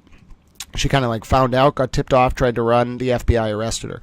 Now, there's federal involvement in this case, too. The FBI bumped, famously, Donna Adelson on the street, related to the hit. It was very interesting. But to go back to Wendy, so Dan Markle's wife, really the reason why this hit happened, Markle and Adelson and Wendy Adelson were separating, and Wendy Adelson's probably never going to get charged. Towell has his theories about this. I've done a lot of research about, and it's hard to do research on Wendy Adelson and that tells you something, because she doesn't really exist. I'm talking about, there's some stuff she's talked about during trials that doesn't really exist on the record from 2011 to 2014. Now, I was able to find out that she applied to work for, or she worked for at least this institute. It was kind of like an institute in 2014 or 2011, right after she met Dan Markle up in Washington, D.C. under weird circumstances that we don't really understand. She was there and met him on a dating app, but she was applying for a job, and he was working at George Washington, which is a famous spook government school. And anyway, I think that's where he was working. Anyway, in 2014, I find that Wendy Adelson applied for, and I get confirmation. Oh, wait, hold on. We'll get back to 2014. They're talking to Wendy. I get confirmation that Wendy Adelson applied for and worked at this institute, and I trace it back, and I find out that it has ties to this convoluted International Monetary Fund, World Health Organization, and World Bank sponsored initiative dating back to the 80s. Okay, we're done. The jury selection will start August 19th. August 19th for jury selection. At 8:30 in the morning. 8:30 in the morning. Initial group of jurors has been qualified. From there, we will move into the pre-screening process as previously discussed. Have a good day, everyone. Thank you, Judge. Okay, so we're going to watch Donna Adelson leave. And just to make the point here, Wendy Adelson was connected with what I believe to be it was a pretty famous operation at the time. And the reason why I have the feelings that this is true, although I cannot confirm it yet, and obviously there's stuff I'm never going to be able to confirm for 50 years, but Wendy Adelson, after she left that job tied to the WHO, the World Bank, and the International Monetary Fund, she went to Florida State University, where she worked in an interdisciplinary clinic that involved the medical school, the School of Public Health, and the law school at Florida State University. Okay, now I think that's the end of the coverage. Nope, that's the end of the coverage on the Adelson case. So, but let me just tell you, okay, there was something really, really weird about Wendy Adelson's work, because simultaneous to that, there was this news that came out about how the CIA and the WHO and other organizations domestically and abroad had been running this, like, in the context of human trafficking investigations, which is what Wendy Adelson did. They were running this DNA collection program. Like, do you see what I'm saying? They would offer to represent victims of human trafficking, like, nobly, and then these people would get their DNA, and then they would use that to build a database to track terrorism. Now, this is how we got Osama bin Laden. I hope you understand that. Like, his daughter came to the United States. We got her DNA. I don't know how the CIA or the U.S. government, I'm not part of the government, but the U.S. population, the government that represents us, got her DNA, and that's what allowed us, along with the fake vaccine program in Abbottabad, Pakistan. That fake vaccination program, coupled with the DNA collection from Osama bin Laden's daughter. And if you don't believe me, look this up. I know exactly what I'm talking about. I have a photographic memory. If I tell you this, it's true. You can find it in a number of different news reports, newspapers, New York Times, Washington Post, etc. The CIA was operating, and the Defense Intelligence Establishment was operating this. Okay. So at some point it progressed from text messages. It went on to Yes, that's correct. a hearing in Kansas. And Hold on. I when wanna you turn this spoke with off. him over the phone, We're not do you going to watch remember you a said hearing that was in Kansas. And so there's something weird about Wendy Adelson. Okay, I'm just telling you there's something weird about it. I don't know why. Okay, I can't put my finger on it. But the timeline of it, 2011 to 2014, ties in when there was this, like, human trafficking based investigation that utilized DNA connection to track terrorism. And, like, we know about it because it came out in the Osama bin Laden raid, okay, by SEAL Team 6. That's how we got Osama bin Laden, by using this. So, and then we had to shut it down because people found out about it. They got really pissed. The Pakistan government in particular, first of all, the ISI, which is the Internal Security Service in Pakistan, they were pissed. They were so mad. We did it with their permission. Like, we went in there and killed Osama bin Laden with their permission. We had to use their airspace. Like, one of the helicopters went down. It was some crazy stuff. You know what Pakistan was not very pleased about, nor was anyone very pleased about? That we had been running a fake vaccination program in Abbottabad using the cover of what was a very serious international aid organization that then lost all credibility because who's going to let them come into their country and do inoculations when you ran a fake operation in Abbottabad, Pakistan for the CIA so they could kill Osama bin Laden. Very noble thing if you're an American to do that. We love that. We love killing Osama bin Laden. That was a great thing. But do you think the other countries around the world are going to be pleased to learn that you used an international aid organization to run a fake vaccination program so you could kill Osama bin Laden? Well, I mean, some of them are going to be pleased, but most of them are going to be like, what the fuck are you doing? And then, to make it even worse, you have to understand that we learned about this multiple times during interviews on this channel with the religious expert, and then also some of the videos we watched. You have to understand what Saudi Arabia is as a kingdom and how Osama bin Laden functioned within the larger geopolitical context to understand what that hit really meant. Okay, we didn't just assassinate a terrorist; we assassinated the soft power behind the Saudi throne. After 1979 in Iran, after the Islamic Revolution, when they overthrew the CIA-backed Shah, the Shah had come to power in 1953. The Iranian Revolution, via a very specific brand of Wahhabi, or not Wahhabi, Sunni, I believe, or Shia, one of the versions of Islam that's extreme, the minority version, overthrew the Western-backed government of Iran in 1979.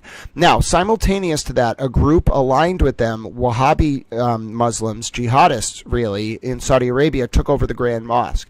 Now, Saudi Arabia, what you have to understand is when this group took over Iran, they ended the longest running dynasty in the history of the United States, the world.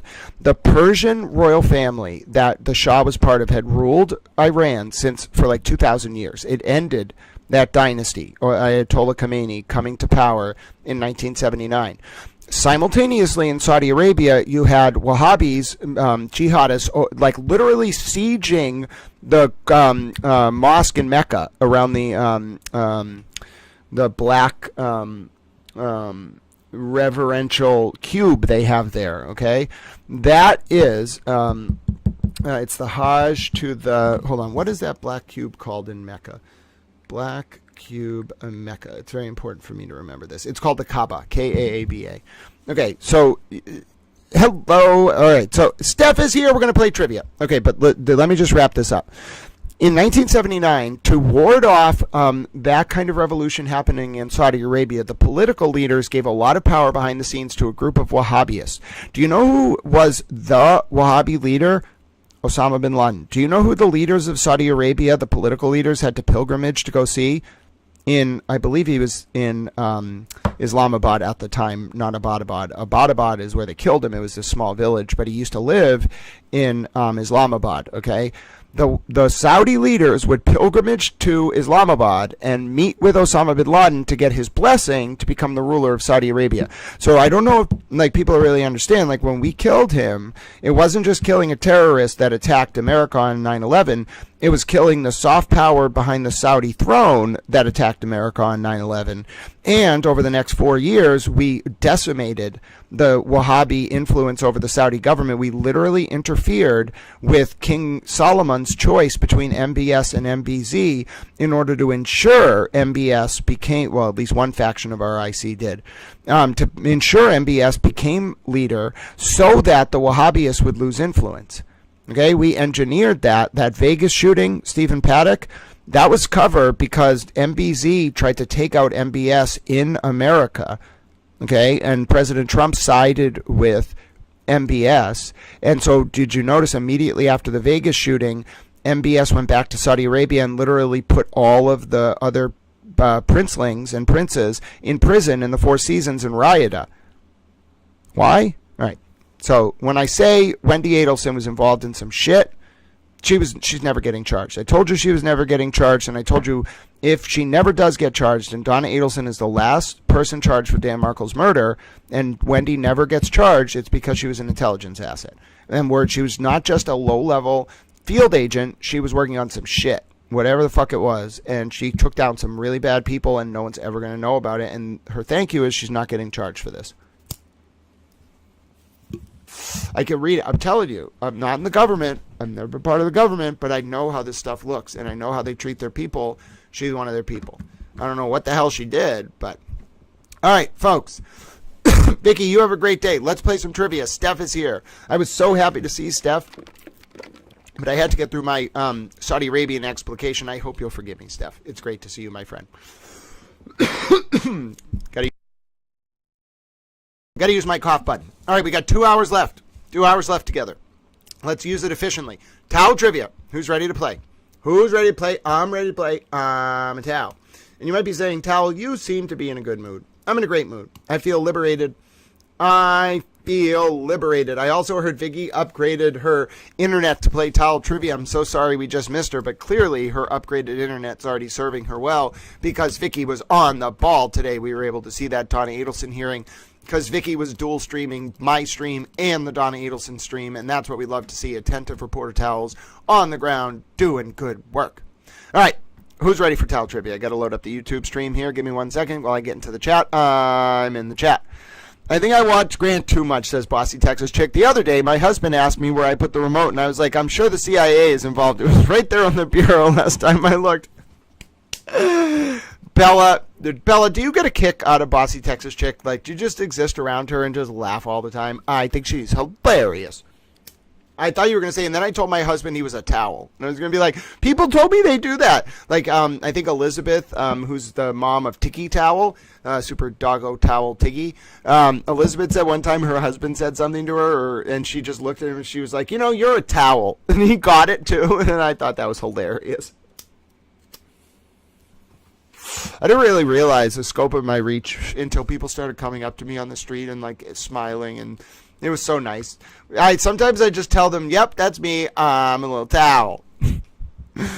Grant, I have to commend you. I don't think you cursed once since you've been in here. Great job. Oh, yeah. Well, Bossy Texas Chick, I had to have my cathartic release. You know, Miss Havisham, if you think about it, Bossy Texas Chick. Ooh, that'll be our second category. If you think about it, Bossy Texas Chick, Miss Havisham, you know, she was mostly like a dignitary. You know, she was composed. Her gown was a little old, but she was collected. She was composed. But her moment of cathartic release, she shouldn't have taken it out on Pip vis-a-vis Estella. See, Estella was Pip's star, you know, his North Star. She shouldn't have broken the poor kid's heart. But her anger, setting aside how she took it out, can you really condemn the righteous anger of a Victorian woman with a lot of money scorned? No. And that cathartic release that sometimes comes out in the form of lovingly yelling at Gretchen Voss for enabling Kate Peter, you know, you just got to do it. You just got to yell, and then you feel better. You know, I'm not being pedantic. I'm just having a little one of my Mr. Rogers moments. You know what I'm saying? Don't make me get Pete Bunny Towel. Pete Bunny Towel is here. If Bunny Towel shows up, I'll go get Pete Bunny Towel. I found a new nightstand for him. I put him over by the wall. I gave him a blanket. Put him on it. He has like his own stand now, and he just sits there. He's like a king. We'll call him King Pete Bunny Towel. All right, let's play. I'm in a mood. Our first category is going to be the general category. Then we're going to do Great Expectations, because I want to have questions about Miss Havisham, Pip, Estella, Magwitch, Pip's uncle. His uncle was a nice guy. His aunt was really mean to him. Anyway, so let's go. Team Peep Towel. Team Peep Towel. Here we go. Daily challenge. You know how to play. You know the rules. Let's do it. Steph's here. That's a sign. Here we go. First question. Any day now. I'll fix it.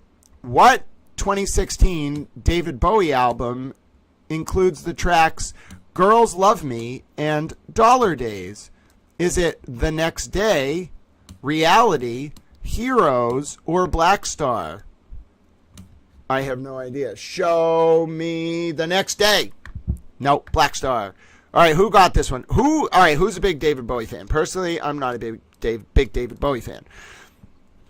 Anthropomorphic Peep Towel. Good guess, Sunken Grave. You're the greatest soap dispenser ever, but it was Black Star. Good guess, Paula Towel. It was Black Star. Peggy Towel gets 2 points. It was Black Star. Good guess, Steph Towel. If you're just tuning in, we're playing some towel trivia. Allie and Rue, as soon as they heard the questions come back, Allie and Rue were like, nope, I'm in it. I'm in it to win it. Great job.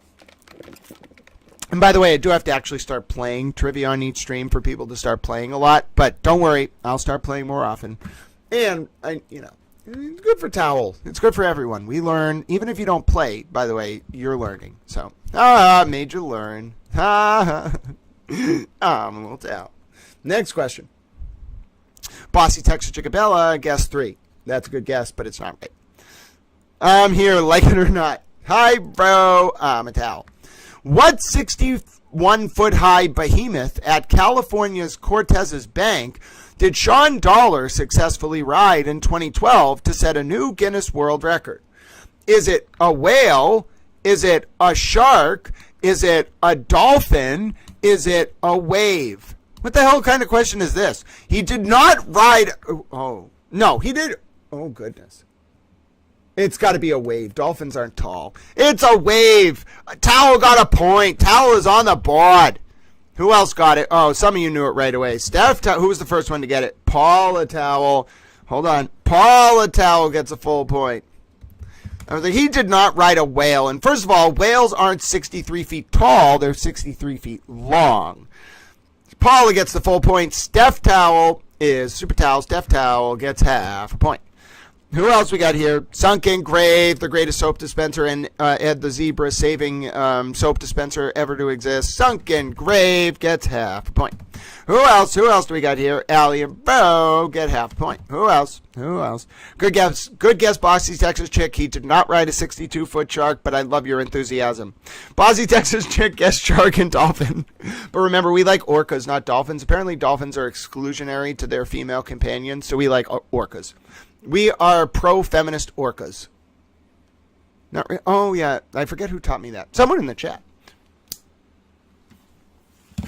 All right. Here we go. Next question. I got everyone who got it right. The sports agent in the 2014 film $1 Million Arm goes to what country to recruit cricket players to play baseball? Is it India, Australia, South Africa, England? The sports agent in the 2014 film $1 Million Arm goes to what country to recruit cricket players to play baseball? Well, I'm going to go with India. I got it! It sounded like Bollywood. I'm a towel. Who else knew it was Bollywood? Steph, have you been to Bollywood? It sounds like a nice place. We should go there sometime. We could take a tour. Bossy Texas Chick's like, I'm losing every question again. I got it right. Steph's the only one who's gotten this one right so far because Steph is super towel. Allie and Bro got half a point. Yeah, that was a tough one. Kind of just had to know where cricket is played. And it's played a lot in some of those countries, like South Africa. But test cricket, like cricket as a sport, is the most popular sport in India. By far and away. Not even a close question. Well, yeah, but India as a country is complex. Like, especially if you go near the Kashmir, like, or near Pakistan. It's a complex country. But if you go to certain parts of India, I mean, that is outside of maybe certain areas in Egypt and the Sumer and Mesopotamia, what's now the Levant, that is the oldest area of the world. I'm pretty sure, like, China and India, outside of that area in Mesopotamia and the Sumer and the Levant, that is the oldest area in the world. So if you go to India to look at Mumbai in the modern context, it's a little jarring.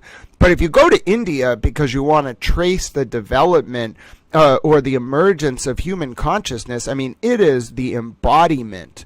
If you read the Bhagavad Gita, if you read some of those texts, I mean, they have been around, that civilization, forever.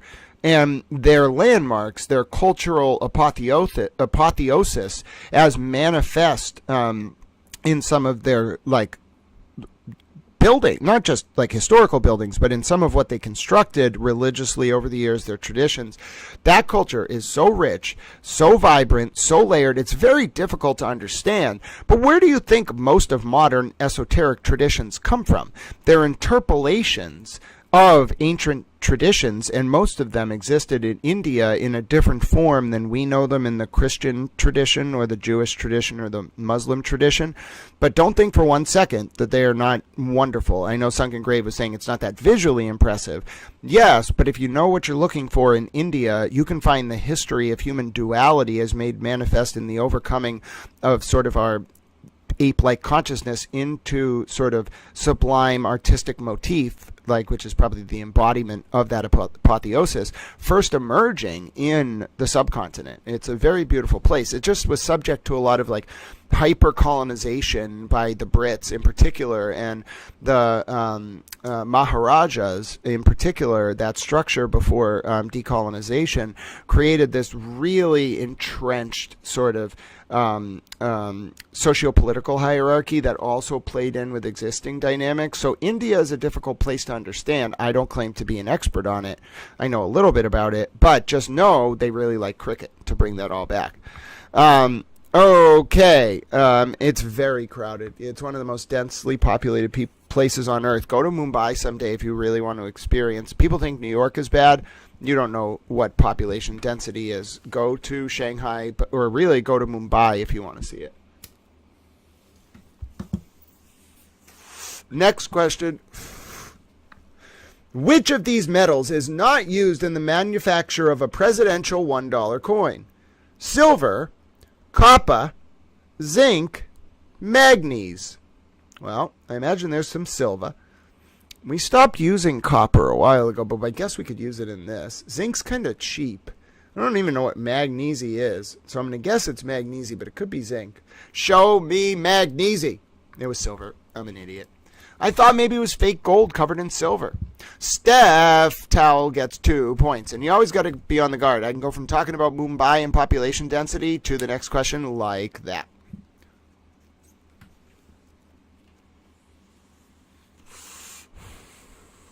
A lot of good guesses, but listen, I thought it was number 4 too, but Steph and Allie Towel are the only ones who actually got it right. And Allie and Rue get a full point. Steph got 2 points. Steph's a smart towel. Steph's in the lead. I'll give some time for some other answers to come in. Good guess, Bossy Texas Chicken Bella. You got to be bold to be right. You know what I'm saying? Sometimes you got to be bold to be right. Now, let me go back to the chat. Sorry. And by the way, Towel actually needs a little help this month. So, well, before we go to the next question, did you know there's no ads or sponsors on Towel Channel? And we have been going for about 2 hours, and I was reminded by my Towel editor that I can't just ask him for money all the time because he has a life. So, did you know that there are ways to support Towel Channel, ladies and gentlemen? Some of you have become a member today. That is wonderful. There are also ways to support via Cash App, Venmo, and PayPal. If you would like to support via the Cash App, you can feel free to... hold on one second. Why did it do that? I don't want it to do that. Oh, I see. If you want to support via the Cash App, you can go ahead and do $ Grant Smith Ellis. If you'd like to support via the Venmo, it is venmo.com account.venmo.com/u/grant-e-1. Or you can just go on the app at Grant-E1. The PayPal is paypal.com/PayPalme/@Grant Ellis. Merit badge for no F-bombs. Bossy Texas Chick is pleased that I am calming down. I try really hard not to cuss Bossy Texas Chick, but sometimes you just got to pull him as Havisham, you know what I'm saying? All right, I'm going to drop the links in the chat. I did it. All right, Towel Editor is proud of me. Okay, now let us continue with the questions. Thank you for paying attention to that public information service support announcement. Thank you to Bossy Texas Chick for supporting Towel Channel. And also thank you to everyone who helps educate, inform, and entertain the wider public at large, such as to ward off the usurpation of our representative forms of government by way of the cogency and erudite nature of informed public discourse.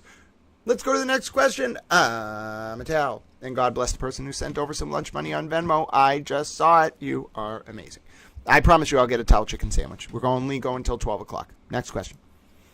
In 1981, production ceased on a $1 U.S. coin that featured the image of what 20th century women's suffrage movement activist? Was it Susan B. Anthony? Was it Elizabeth Cady Stanton? Was it Ida B. Wells? Or was it Alice Paul? Oh, goodness. Now, we have a modern Susan B. Anthony coin, but did we bring it back because it used to exist? Show me Susan B. Yes, I got it. I knew it. I'm a little towel. Who's a little towel now? Alice Paul is my mom. My mom is going to be thrilled. I'm going to tell Towel Mom Alice Paul was one of the choices. So listen, someone has to go. Oh my goodness. All right, hold on. I'm going to tweet this live. I'm going to tweet at Towel Mom during stream. Hold on. We have to do this. This is an amazing moment. You don't understand. My mom loves Alice Paul. Alice Paul is like my mom's favorite person in the entire world. We are going to tweet this out live. I'm going to tell you. Hold on. I'm going to get your answers. So who got it right? Towel got it right. And then Peggy Towel was the first one to get it right. So Peggy Towel gets a full point. But we have to tweet out at Towel Mom. Who else got it right? Allie and Bossy Texas Chickabella and Ro all got it right. Bossy Texas Chick. Good job, Bossy Texas Chick. But I got a tweet at Towel Mom. Oh, my goodness. You don't understand. Oh, my goodness. This is incredible. Oh, my goodness. I think it was Towel Mom's birthday recently. Towel Mom's so busy. Sometimes, she doesn't text me, and I have it in my calendar. And anyway. Oh, my goodness. This is incredible. During Towel Trivia today, one of the questions included Alice Paul as an answer. Towel Mom, she's going to hate being called Towel Mom, but that's okay. Towel Mom is the world's biggest Alice Paul fan. You don't understand. She also loves Elizabeth Cady Stanton. S-T-A-N, who was also an answer Oh, what a glorious day to be a towel. I'm literally tweeting a towel mom. You don't understand. There is no option here. Towel mom, that was fate. I don't know. Did these people know about towel mom? Do they like towel mom? I'm telling you, towel mom loves Elizabeth Cady Stanton and Alice Paul. The Woman's Party was like her thing. You know, my mom loves the Woman's Party. I think my mom's a little bit of a GOP operative. You know what I'm saying? All right, hold on. I got to take a better screenshot than that. That's how you do it, little towel. Oh, this is glorious. Thank you for the interruption. Oh, Mom. I'm sure she's like, Paul's like, towel mom's like, I was there when Graham was born. I can assure you he was not born. He was not born to a towel, so I am not a towel mom. All right, here we go. Oh, my goodness. This is incredible. All right, so I'll show you the tweet. Ready? Here's the tweet. You can see me post it. All right, here we go. Hold on. There it is. Nope, wrong one. Of course, I got the wrong one. Hold on. I have a plan. There can only be one other one. There it is. You see the tweet? It says, oh my goodness, this is incredible. During Towel Trivia today, one of the questions included Alice Paul as an answer. Towel Mom is the world's biggest Alice Paul fan. You don't understand. She also loves Elizabeth Cady Stanton, who was also an answer. She further loves her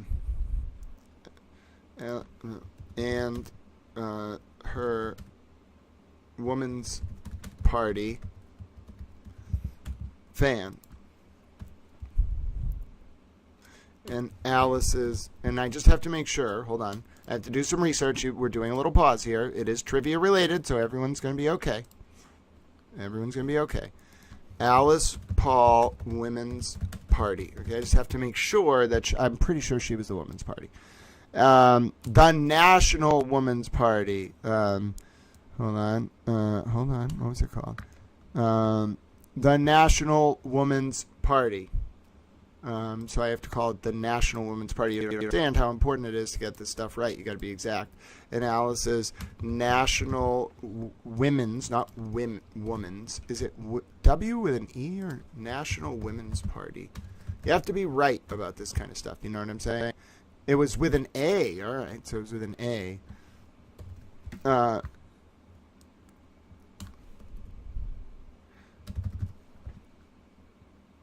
Who was also... This is great. All right, so I changed the trivia, the post a little bit. I'll allow you all to watch me post it. I am excited. Here we go. It says, oh my goodness, this is great. During Towel Trivia today, one of the questions included Alice Paul as an answer. Towel Mom, W. Murphy Law, is the world's biggest Alice Paul and Alice's National Women's Party fan. She also loves Elizabeth Cady Stanton, who was also an answer. I posted it. There you go. Oh, she's gonna be thrilled. You don't understand. Thank you for allowing me to do that. My mom, for like the past 3 years, all she's talked about is Alice Paul. All right, next question. And if you want to go on Twitter, and if you're listening to this stream, if you want to go on Twitter, I just made the post. You can literally post or repost it or post under and be like, Towel Mom, I was there. You don't understand. We made jokes about how you're not actually a towel mom because you didn't give birth to a towel. And then someone's going to be like, Towel Mom, can you please confirm that you are actually a towel? We know your secret. You know what I'm saying? She's going to get trolled. She didn't even know what like doxing was. One time she was like, what is doxing? Like on no response to one of my Twitter posts. So we have to meme her into Towel Mom. You don't understand. We're going to make her Towel Mom. We're going to make her a meme. She, like Towel Nana, she's going to be utterly baffled, and she's going to be like, I don't know how to meme. And I'm going to be like, well, I guess you and Brian Tully have a lot in common. Get good. You know what I'm saying? I like to troll her a little bit. Lovingly, you know? All right, next question. Get good. You know what I'm saying? All right, next question. How many eyes are there on a U.S. $1 bill? How many eyes? Bro, I don't even, do I have a $1 bill? How many eyes? 1, 2, 3? It's 3. Wait, yeah, it's 3. Sorry, I counted. What? Where's the fourth one? 1, 2, 3. Oh, the freaking eagle has an eye. I'm a moron. It's 4. I literally held up a dollar bill. I counted the eyes. I still got it wrong. Steph Towel probably didn't. Steph Towel's not even American. Steph Towel's from Canada. Steph Towel just figured out the other day that she was British, Canadian, and German. Well, she thought she was Canadian, which makes her British, and then she's also German. And Steph Towel's not even from America. How could she have even had a dollar bill to look at? I had one in my pocket. I pulled it out and looked at it. I still got the question wrong. I feel like a moron. Oh, you don't understand. I have humiliated my country. I have failed my people. Steph, you still can't have the city of Detroit. I'm sorry. I'm sorry. Listen. Yep. No. Well, what it is there's a face on the front, and then on the back there's a an eagle side profile with one eye, and an eye on the top of the pyramid, which is kind of spooky. But anyway, I can prove this to you. So there's the eye. You see the 2 eyes right there on the face, and then on the back there's one eye on the top of the pyramid. Hold on, it's not going to like this version of this. See the one eye on the top of the pyramid? It's not going to like this at all because the dollar isn't very good in the light. And then also look at this. You see the other eye? Hold on the eagle. There's one eye on the eagle. Yeah, right there. And then there's one eye on the pyramid. So there you go. 4 eyes in total. But you, listen, getting it, I keep saying I don't want it.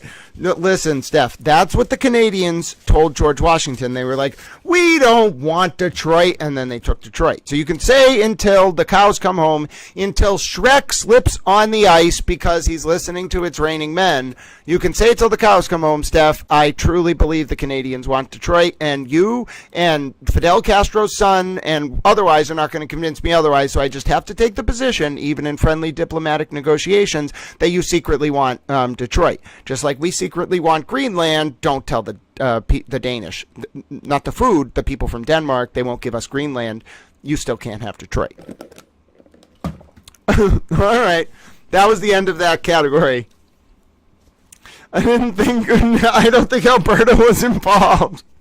I don't think Alberta existed as a province in 1778 or 1812.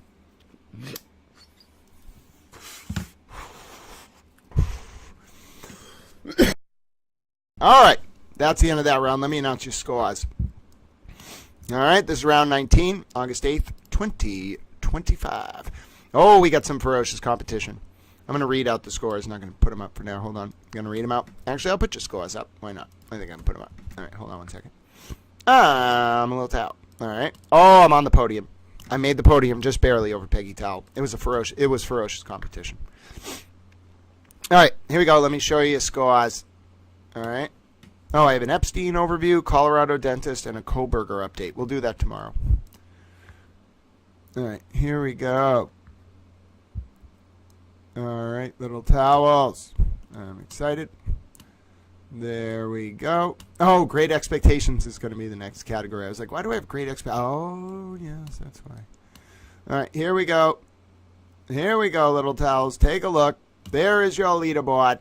All right. We have the one, the only, the person who obviously doesn't want to invade Detroit. Obviously. The half Canadian, half British, half German super towel. It's Steph. In the lead, 5.5 points. Steph knew more about the American dollar than Americans. Bossy Texas chick, Allie, and others, we have to have some kind of summit. The Canadians know more about our money than we do. I don't even know if this is legal. It might be a violation of some kind of the flag code or something. I don't know. Anyway, in second place, you may know this Super Towel Doggo as the future mayor of Massachusetts. And you might say, well, Grant, Massachusetts can't have a mayor. Don't worry about that. Rue Towel, along with his human, who is also a towel, named Allie Towel, are in second place. Now, Allie Towel is Rue Towel's campaign manager. All right, Rue Towel goes out there. We found that animals can run for office. Rue Towel just goes out there and just says things. I'm not really sure if he says them in English or dog language. And then people are like, yeah, screw it. This dog's better than what we got now. And they vote for Rue Towel. And then Allie Towel's like, wow, I get a lot of fringe benefits from this. For example, anytime Rue Towel gets some kind of government information, he can't speak English really, so I have to interpolate it, which means really I'm in power. You see what I mean? Alley Towel is the power behind Rue's throne. Don't tell the cats. Anyway, so Alley Towel's in second place with 4.5 points. In third place, serendipitously enough, you know him as a little towel. I know myself as a strange little towel. I have 3 points, and I'm in third place. That rounds out the podium heading into our second round. In fourth place, it's Peggy Towel. Great job, Peggy Towel, coming in. We're all doing a great job in chat. Everybody's having fun. Everybody's being friendly. Towel likes to see that. 2 points for Peggy Towel. Wait a minute. We have a last-minute update. I have a last-minute update. There is actually a tie for third, ladies and gentlemen. It is a tie. Peggy Towel actually has 3 points. I got her name on the list twice. That means your points get combined because I just denoted you twice. You actually had all the points. I didn't do it redundantly. I just put you as a second entry. Peggy Towel is in third place, serendipitously enough, with 3 points, tied with Little Towel. So there's the podium. Steph Towel, Alley Towel, Peggy Towel, and that's it. In fourth place, it's Paula Towel, 1 point. Great job, Paula Towel.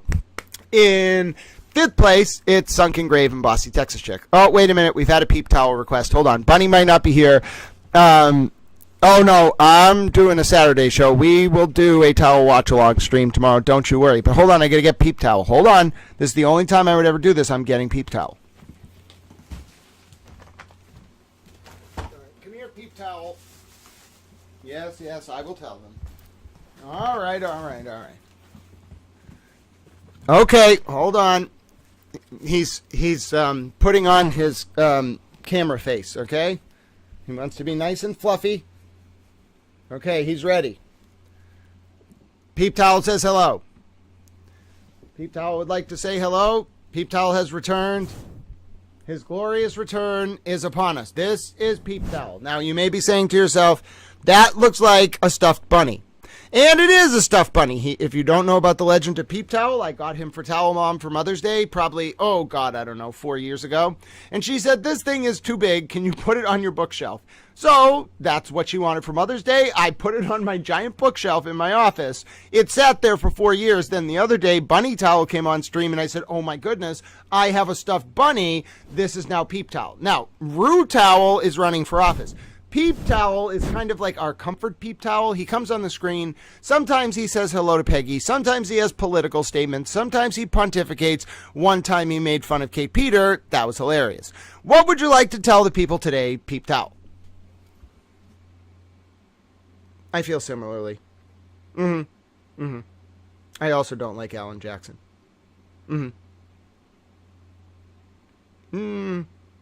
Yeah. No, I think Karen Reed, yeah. She's a bit of a devil woman. I mean, what about positive, though? How are you feeling in a more positive note? I'll tell him. And you want me to get a good towel lunch. And you want them to stay hydrated and eat. That's a good message. And you are also a Peep. They're not going to eat you. You are a Peep Bunny Towel. Yes.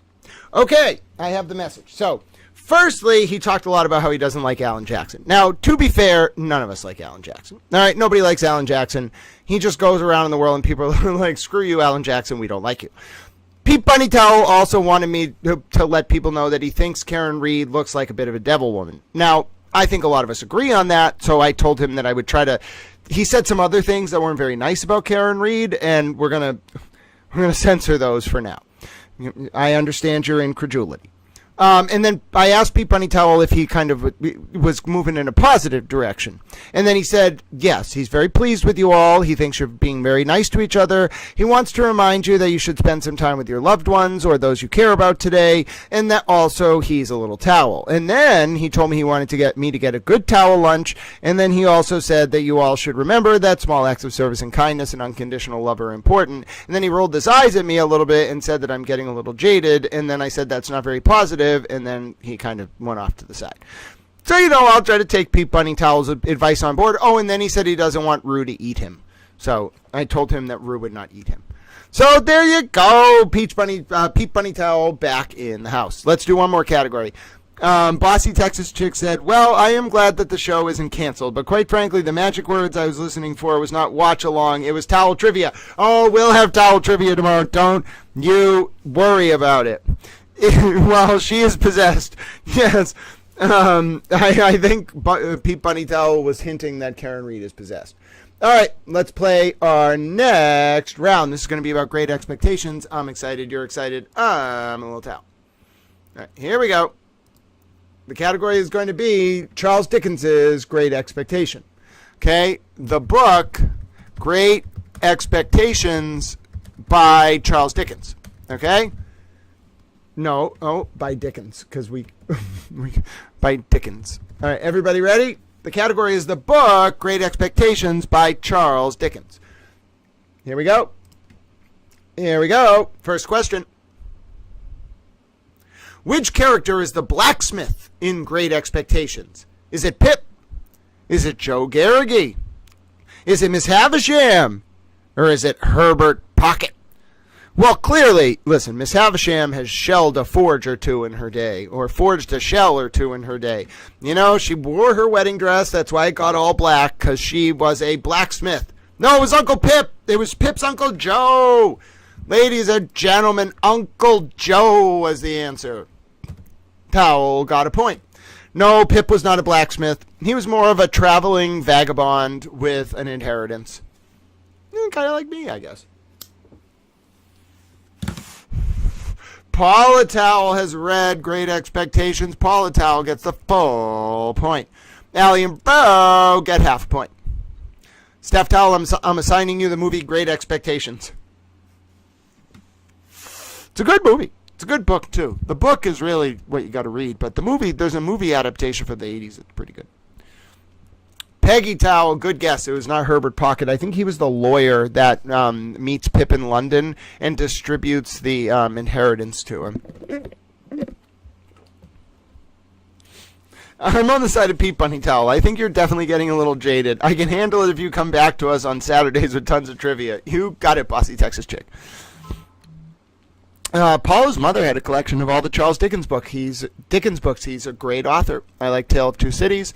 I really like Great Expectations. And I like Christmas Carol, obviously. It's a good movie. Paula, they're well worth rereading. Dickens is like any of... So there's a really good argument that the history of humanity is defined by the great work. The great work of architecture in the Middle Ages, the European cathedrals, the great works of Shakespeare, and then the great works of film like Kubrick, okay? They define their ages or the epochs. There is no doubt in my mind that although the Bard of Avon was by far and away the prototypical embodiment of the great work in the Victorian era, that Charles Dickens, for what he accomplished and for what the time was, outside of Jane Austen, Charles Dickens is the very second, very, very close runner-up for the author. And I'm not talking about one book, but his canon, the canonical works of Charles Dickens may as well be the apex of literary accomplishment in that era. Okay, it was absolutely incredible what Dickens accomplished. Jane Austen is more impressive because she did it as a woman in an era when women couldn't even publish under their real name. Dickens did it in spite of the class pressure. He was a class traitor. So was Jane Austen. But Dickens did it as a man in spite of the class pressure and avoided the fate of Oscar Wilde. So how impressive is that? Oscar Wilde, of course, wrote The Portrait of Dorian Gray and then was charged with sodomy offenses in late Victorian England. And you got to remember, this was an era when Percy Shelley, Mary Shelley's wife, the author of Frankenstein, her husband, was expelled from Oxford for writing a paper on the merits of atheism. There's now a statue in University College, Oxford, to Percy Shelley. His tomb is there, and it's a turtle. But anyway, as an apology for them kicking him out, you got to understand what Dickens accomplished. I think a lot of you do. He basically may as well have been Shakespeare in terms of the historical paradigm. Him, Jane Austen, the Bronte sisters, Virginia Woolf, and Shakespeare were the greatest literary figures of the 16th, 17th, 18th, 19th century. Until the emergence of television, radio, and film, there were no greater or more influential 5 human beings in terms of the embodiment of human consciousness or the apotheosis of human consciousness into the literary form than those 5 people. They changed history, each of them in their own ways. Dickens, in particular, because of the way the class conflict in Victorian England in the late 1800s previewed the rise and fall of the Industrial Revolution, was like a prescient historical force. But anyway, I love Charles Dickens. I mean, I know a lot about a lot of things, I guess. I can just talk sometimes and things come out. Jane Austen's pseudonym was A Lady. Yep, I loved it. She was great. Allie 90201 is like, Scrooge is my soulmate. All right, next question. Maybe so that's what we'll do. Jane Austen will be our third and final category before we do the recap, and then I'll go to lunch after 12 o'clock. Who is Pip's benefactor in Great Expectations? Who is Pip's benefactor in Great Expectations? Is it Abel Magwitch, Miss Havisham, Jaggers, or Estella? Is it Abel Magwitch, Miss Havisham, Jaggers, or Estella? Well, Estella is Pip's North Star. Jaggers is a convict. Miss Havisham, you would think, but it's Magwitch. You had to really, really know your Charles Dickens. You have to have not only known Great Expectations and known a little bit about Miss Havisham, you had to know that Magwitch was the one who actually gave him the money. That was hard. Paula Towell got it. Full point. You really had to know your Dickens to get that. Oh, Allie 90211, that's a really good book, Frankenstein. I would recommend as well reading Percy Shelley's 1898 essay on the merits of atheism that got him expelled from University College, Oxford. Not necessarily because of the arguments. I'm very devoutly religious. I have my Virgin Mother pin on today. But it's interesting to look at the socio-historical context. Allie 90211 and bro got half point. We should do a towel book club. I would host a book club. That would be fun. Allie can pick the books. Paula can pick the books. I'll pick a book. We'll read Kant. It would be great. All right, so not a lot of us knew that it was Magwitch. I knew it was Magwitch. It's okay to guess. That is absolutely fine. We're playing towel trivia. We're doing a recap. We're having a Bossy Texas Chick was very adamant that we have towel trivia, and I was happy to indulge. But Bossy Texas Chick is also working, so I'll give her like 10 to 20 seconds. Moving to the next question. Here we go. That was a good question. What is the name of the convict Pip helps in the marshes? Is it Jaggers, Pumblechook, Magwitch, or Compinson? Yeah, I love Gothic literature as well. Is it Jaggers, Pumblechook, Magwitch, or Compyson? It's Magwitch. Very, very good. It was Magwitch. If you paid attention to the last question, you were likely to get this one.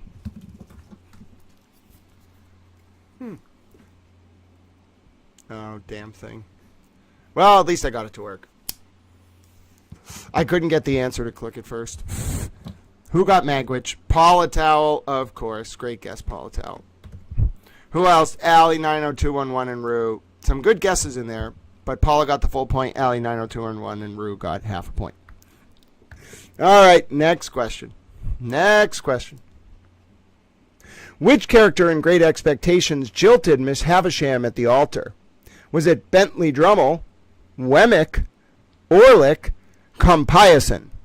Which character in Great Expectations jilted Miss Havisham at the altar? Bentley Drummle, Wemmick, Orlick, Compyson. I kind of remember him being referred to as Compyson, but it could be Bentley Drummle, but I'm going for. It was Compyson. I remember that from 2004 when I read this book in freshman year of high school. I can still remember the page. I have a vivid memory, and that was 21 years ago. It's kind of freaky. All right, who got this one? Peggy Towell got this one first. No, Paula Towell got it first. Sorry, my eyes saw them both at the same time. Paula Towell gets full point. Peggy Towell gets half point. Allie and Bro pick up half point. And if you're just tuning in, we're getting towel trivia started up again. We haven't played for about a week, so don't worry. We're going to play more towel trivia tomorrow. Jump in anytime. This is more just a refresher, getting us up to speed. We'll do like 10 rounds tomorrow, though, during our Sherlock Holmes watch-along, or whatever I'm going to watch tomorrow. Grant, you can't pick the book because it would be... I haven't written that book, Bossy Texas Chick, so we can't read it yet. In time. Don't worry, I'll send you a signed copy and I'll write. I know this is your favorite subject. Love, your friend, Towel, a.k.a. Grant. I'm going to put Bossy Texas Chick in the book. I'm just going to drop her in there randomly and be like, and when I would talk about this online, sometimes people like Bossy Texas Chick would prefer we play towel trivia. So I would troll her by talking about how I was going to write this book and write this sentence about her, and that's what I'm doing now, period. Then I just move on as if I didn't even say that. It won't even be a footnote. It's just going to be in the middle of a paragraph. Mark my words, by the way, because I said that, it's going in the book, Bossy Texas Chick. I might throw a picture of Bella in there as well as an exhibit. Footnote. See attached picture of Bella. This is a picture of Bella the cat. She made us smile during difficult times. She's a cat. People are going to be like, what the hell is this book? You don't understand. Peeped Owl, I don't know if he could be a saint. We have to talk to the Vatican about that. I think you have to be a human to be a saint.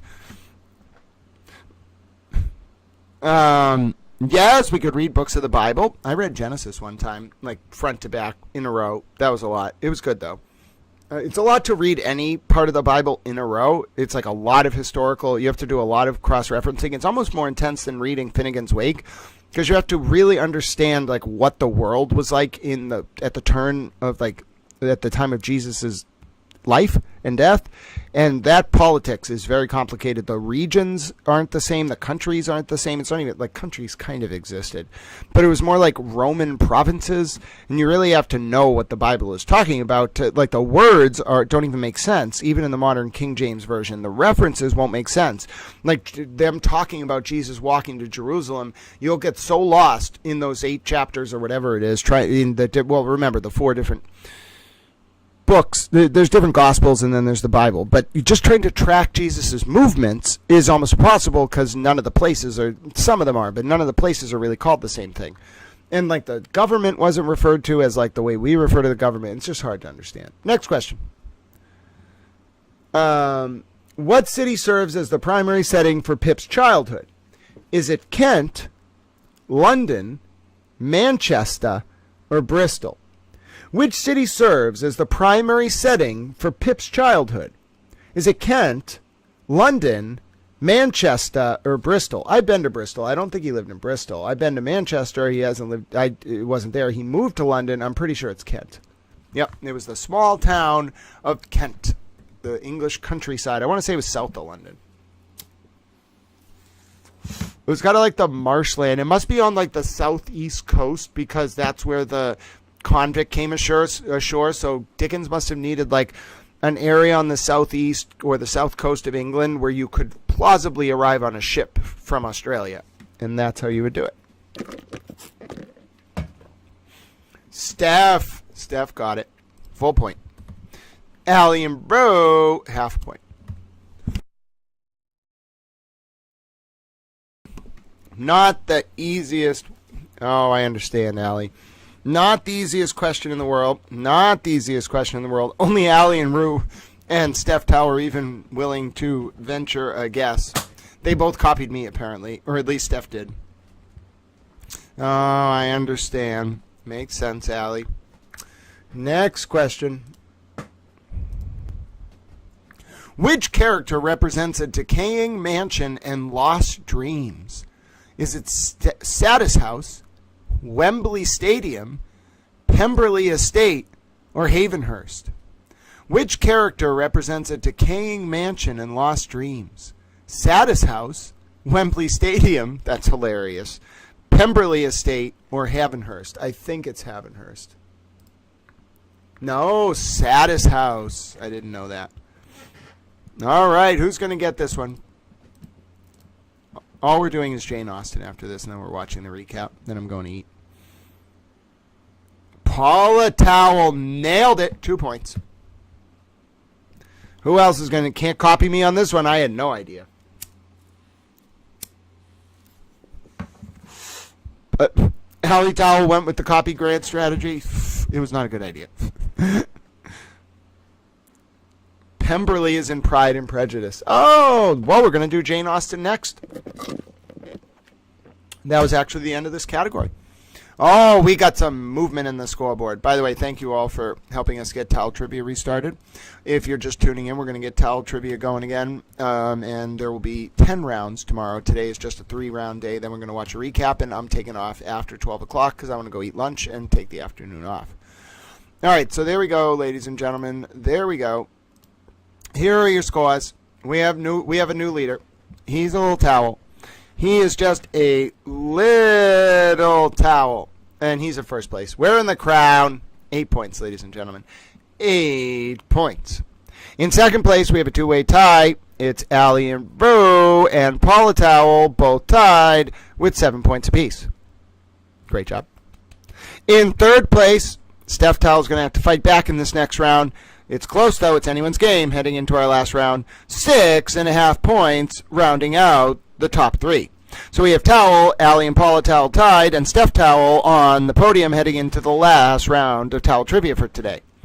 In fourth place, we have Peggy Towel, 3.5, doing well, Peggy. Peggy's an excellent literature fan. Peggy also gets very difficult categories right, so don't count Peggy out on this Jane Austen category. She could take us all down. And then in fifth place, as they traditionally like to be, tied, we have the greatest soap dispenser anywhere in the world, Sunken Grave, and Bossy's Texas Chicken Bella in the position of honor, 1.5 points each. Oh, I'm a little genius towel. I'm a little towel. Make Towel blush. All right, last category of the day, Jane Austen novels, ladies and gentlemen. Jane Austen novels. Here we go. Who's ready for this? Let's get right into it. I want to put the recap on, and then I want to go eat lunch in an hour. Here we go. Which title features the character Elizabeth Bennet? Is it Sense and Sensibility, Emma, Pride and Prejudice, or Mansfield Park? Oh, shoot. I want to say it's Pride and Prejudice, but it might be Mansfield Park. I'm going to be so foolish if I get this wrong. It's Pride and Prejudice. Got it! Because Mansfield Park is a really good novel, too. I've read a lot of Jane Austen's books when I was in England because I lived in the town where her and her father lived for a while. So Little Towel gets a point. Who was the first one to get it right? Steph Towel grabs that much-needed full point. Paula Towel gets half a point. Paula Towel and Steph Towel tied for third now, or tied for second with 7.5. Peggy Towel gets half a point, whereas Allie and Rue.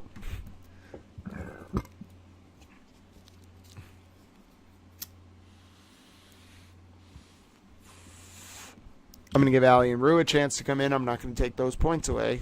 They are Allie and Rue Towel. Oh, they already answered. Sorry. I missed it. Half a point. All right, next question. Here we go. That was a good question. Which protagonist struggles with the influence of social class? Anne Elliot, Emma Woodhouse, Fanny Price, Marianne Dashwood. Which protagonist struggles with the influence of social class? Anne Elliot, Emma Woodhouse, Fanny Price, Marianne Dashwood. The only name I even know is Dashwood, so I'm going with 4. Nope, Emma Woodhouse. Who got it? You are there. Who got Emma Woodhouse? I didn't get it. I thought it was Dashwood, too. At least Paula thought it was Dashwood. Steph Towel gets 2 points. Steph Towel knows her Jane Austen. You are here, Allie and Rue Towel. I do see you. Good guess, Allie and Rue. It was not Anne Elliot. Yeah, I know. Good guesses, folks, but Steph Towel's just taking us all down. She's in first place now. I told you it was either going to be Steph or Paula Towel. We were going to get screwed. Turns out it was Steph Towel. That makes sense. That makes sense, Paula Towel. So it was one of those where it was a disputed answer, but tie goes to the Trivial Pursuit answer. All right, next question. Bossy Texas Chickabella, I guess Fanny Price. I'm going to guess because that's a funny name, but also maybe because they had heard of that name. But no, it was Emma Woodhouse. Good guess, Bella. Bella, did you just want to hear me say the name Fanny Price again? You are hilarious, Bella. Next question. Which story includes a character named Mr. Darcy? Is it Persuasion, Emma, Sense and Sensibility, Pride and Prejudice? Oh, goodness. Which story includes a character named Mr. Darcy? Persuasion, Emma, Sense and Sensibility, or Pride and Prejudice? Pride and Prejudice. I got it. I'm a little towel. I'm a little towel. Short and stout. Here is my towel. I am a towel. Steph gets the full points. She's still in first place. Paula Towel gets half a point. Oh, there's ferocious competition at the top of the leaderboard. Peggy Towel gets half a point. Allie and Brew Towel get half a point. Very good guesses. We'll give Bossy Texas Chicabella a little bit of time to answer. They like being in the position of honor, though. They make funny songs about it. All right. My favorite version of the book is Colin Firth as Mr. Darcy. Maybe I'll watch that today. I kind of want to play some WWE. I need the afternoon off. I'm so exhausted. I'm going to probably need like 2 weeks of sleeping 12 hours a day to actually recover and like discharge everything I went through. I was traumatized. I'm still traumatized. I'm not, by the way, Bossy Texas Chick, I'm not being jaded because of like an emotional state. I'm just traumatized severely, and I need to decompress from it or it's going to permanently impact my mental state. Hence why I'm trying to relax more. All right, next question. Which novel depicts the life of a young woman named Emma Woodhouse? Is it Emma, Persuasion, Northanger Abbey, Mansfield Park? Which novel depicts the life of a young woman named Emma Woodhouse?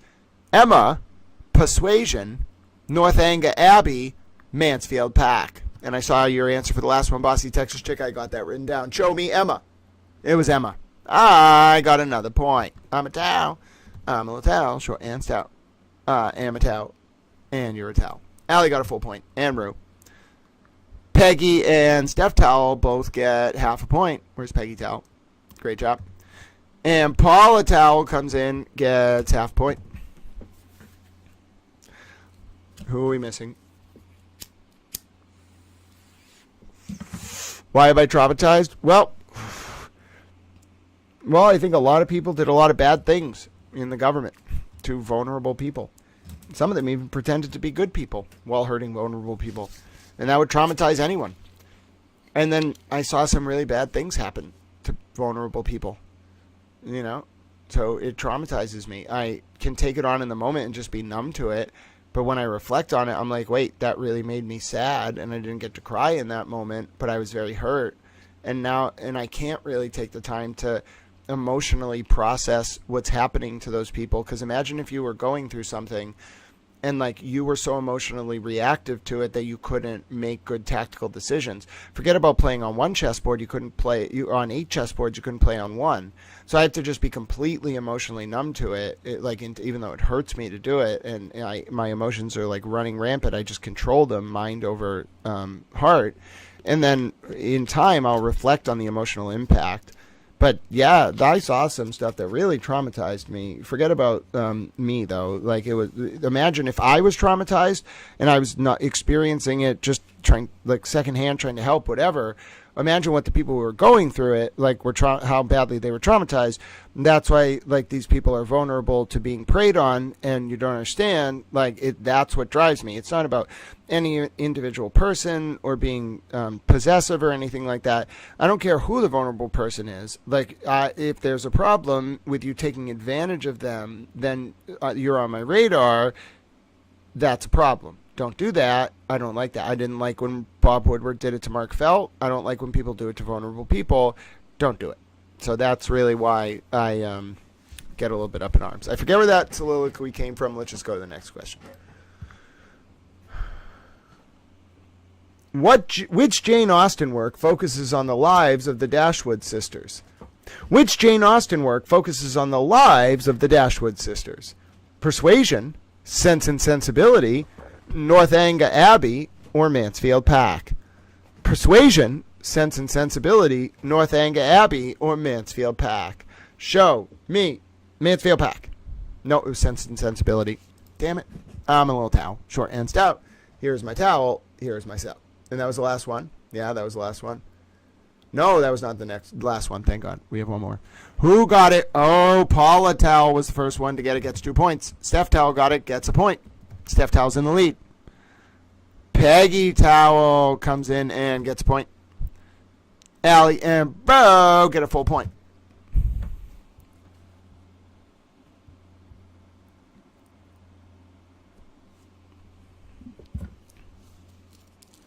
I still haven't found who I'm looking for. I'll give Crane a like and leave. Jimbo, it was great to see you.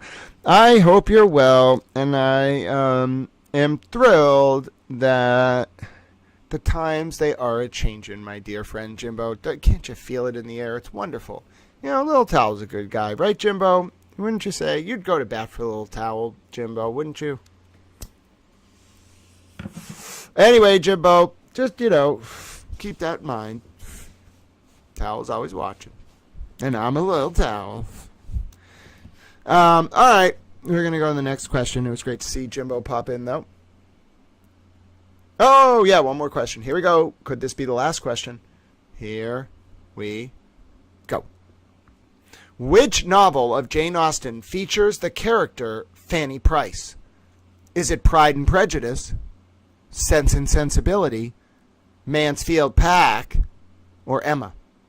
Which novel of Jane Austen features the character Fanny Price? Pride and Prejudice, Sense and Sensibility, Mansfield Park, Emma. Show me.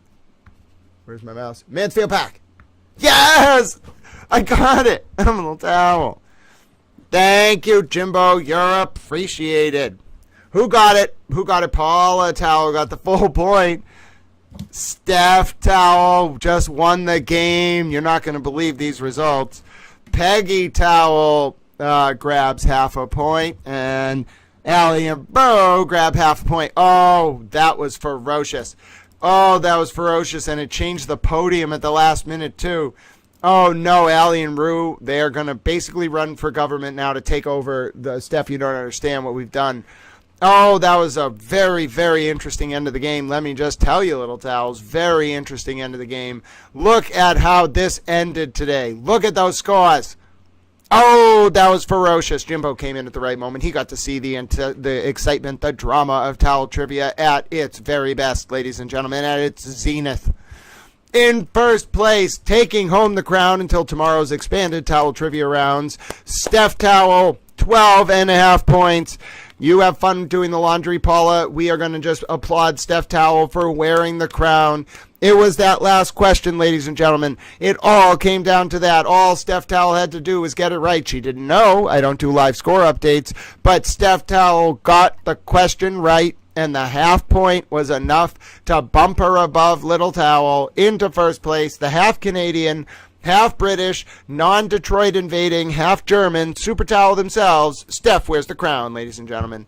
Congratulations to Steph in our first round back for Towel Trivia, wearing the crown heading into tomorrow. Now, in second place, you know him as just a little towel. He's not a big towel, okay? You got big towels, you got little towels. I'm just a little towel. Little towel, you know what I'm saying? Oh, it's 11:11. How nice is that? I'm just a little towel, you know what I'm saying? Some people are big towels. I'm a little towel. Now, I'm in second place because I'm a little towel. And you might be saying to yourself, sir, you are a little towel. You tell us 7 times an hour. We know that. Well, I'm glad I got to tell you that. I'm a little towel. In third place, ladies and gentlemen, rounding out the podium, 11.5 points. Absolutely excellent job. Bossy Texas Chick is like, I'll see you all back here tomorrow, where instead of just getting 1 point with 10 rounds, I should easily score 2 points. Well, I think you're technically on trajectory for about 3 points. If we, 1 point after 3 rounds, 10 rounds, 3 points. But somewhere between 2 to 3, I have faith in you, Bossy Texas Chick. Rue for President 2025. I mean, Rue for Mayor of Massachusetts, which doesn't exist as a position yet. We're going to change the Constitution. Rue's the only person who can ever be in the position. That way, when he runs, he wins. You know what I'm saying? Congratulations to Paula Towell, 11.5 points, rounding out the podium. Oh, I know. I told you there's going to be a rebellion. Allie Towell and Rue are just off the podium. They fight hard. They put in a good battle, ladies and gentlemen. They are two of the most erudite, intelligent, and cogent super towels in the world. They will reform our political sphere by way of doggy elections. They are Rue and Allie Towell. They have 10.5 points. They only needed one more question to threaten us for the podium, ladies and gentlemen. We are lucky we fended off the ferocious Rue and Allie Towell and their house bunny. Pete Bunny Towell is pleased that Allie has a house bunny. He wants to say hi. I don't know if the house bunny's a girl or a guy. You're ambivalent. Is that how that works? You don't want to talk about it? I don't really need to know about bunny progeneration. You know what I'm saying? I hear, it's quite an active, arena. Oh, you're blushing. I understand. Allie Towell, Pete Bunny Towell would like to know if your house bunny is male or female, but he's also ambivalent. Anyway, congratulations to Allie and Rue Towell for getting 10.5 points. Hold on. So Toffee Towell is a girl. It is a girl bunny. Do you have any thoughts about this? You'd like to begin a courtship process? You don't believe in premarital progeneration? Did you see what I did there? I was being respectful. Do you think you are different than most bunnies in that you are more interested in courtship than that? Yeah, it's very dignified. You've always wanted to be a royal or some kind of leader. Yes, I see. All right. Listen, I'm making no promises. I'm not speaking for Toffee Towell, okay? But I think we should bring courtship back. It's beautiful, and I think you and Toffee Towell have a future. You see what I'm saying? All right, so Pete Bunny Towell would like to say that he would like to court Toffee Towell. Nope, not me, Paula. Nope, absolutely not me. Nope. Pete Bunny Towell is very clear that he's interested in Toffee Towell. Now, I told him just because he wants to court Toffee Towell does not mean that bunny's going to go along with it, and he's perfectly fine with that. He says he wants to be dignified. He's a diplomatic towel with presidential aspirations, so he can't be doing that stuff anyway. That's how you get caught in honeypots. You see what I'm saying? All right? So Toffee is not friendly, apparently. Pete Bunny Towell, is it okay if Toffee's not friendly? You understand that everyone has their... He says he understands that every bunny has their, things they've been through, and he doesn't need them to be friendly. He just, he wants to try. Sometimes yin and yang, you know what I'm saying? Toffee is a diva.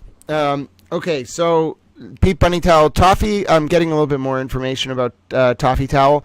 Toffee is a diva like Jennifer Lopez. Pete Bunny Towell wants to know if Toffee Towell likes tacos, because Pete Bunny Towell really likes tacos. The South Park episode. I don't think Jennifer Lopez actually eats tacos, Pete Bunny Towell. I think that's a South Park joke. I mean, yeah, tacos are good, but I don't think she's a fan of tacos. I don't think anyone filmed her eating tacos. I think they're just making fun of her. Yeah. All right, so in short, Pete Bunny Towell would like to say he's perfectly fine with Toffee Towell being a diva and being like Jennifer Lopez and eating tacos because he likes tacos. Then I told him that was kind of a joke, and he said it didn't really matter as long as Toffee Towell actually likes tacos, they'll get along. So there you go. He's working on it. We're having a great day. Oh, I have bad news. She doesn't like tacos. You'll get around it. He says that he'll just get around it. She can have leaves of some kind. It will be cheaper for Pete Bunny Towell. All right, so in short, we've now negotiated Pete Bunny Towell and Toffee Towell entering into a courtship. Now, Toffee Towell, you do whatever you want. You make your own decisions, but I think Pete Bunny Towell's a winner. You know what I'm saying? Out of all the options in the world, if you're going to pick someone, you may as well pick Pete Bunny Towell. He's very loyal and committed, and he likes honey mustard. I just asked him. He said yes. All right, I got to move on. People are going to put this all together. All right, Peggy Towell is in 5th place with 6.5 points. Great job, Becky Towel. None of you, listen, pay no attention to the man behind the towel. What are you all looking at? Stop looking at me that way. What is wrong with you? I was just talking. Pete Bunny Towel just wants to court Toffee Towel. Will you give love a chance? All right, don't hate on the bunny love.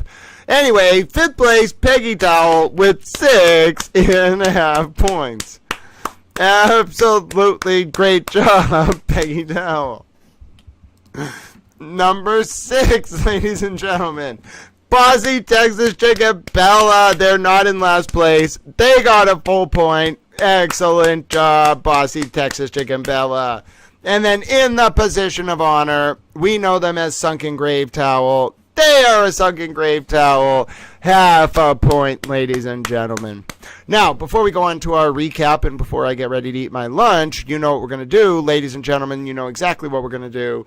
We are going to watch the Bossy Texas Chick Towel Trivia song because it's the greatest thing of all time. And you may be saying to yourself, sir, it is the greatest thing of all time. You are a towel, I'm a towel, and I want to listen to the song. Well, we're going to listen to the damn song. All right, here we go. Here we go. Let me find it. All right. What I do is I think I type in towel trivia. Okay, hold on. What? No, I actually just go to Riff Fusion because it's just in there. All right, here we go. This is the newest version. I think she even updated the newest version. All right, here we go. Who's ready? I'm ready. I'm a little towel. All right. If you haven't seen this before, we love our towel trivia song. Peep is married to God. Yes, God bless you, Peep Bunny Towel. Paula Towel, you have a wonderful day, and this will be our, we're not signing off. I'm going to do a recap after this, but let's listen to our favorite Bossy Texas Chick on the vocals, Bella Towel on the piano, the greatest, most talented Bella Towel we've ever met, and Towel reacting and smiling, and let's do it. Take it away, Bossy Texas Chick.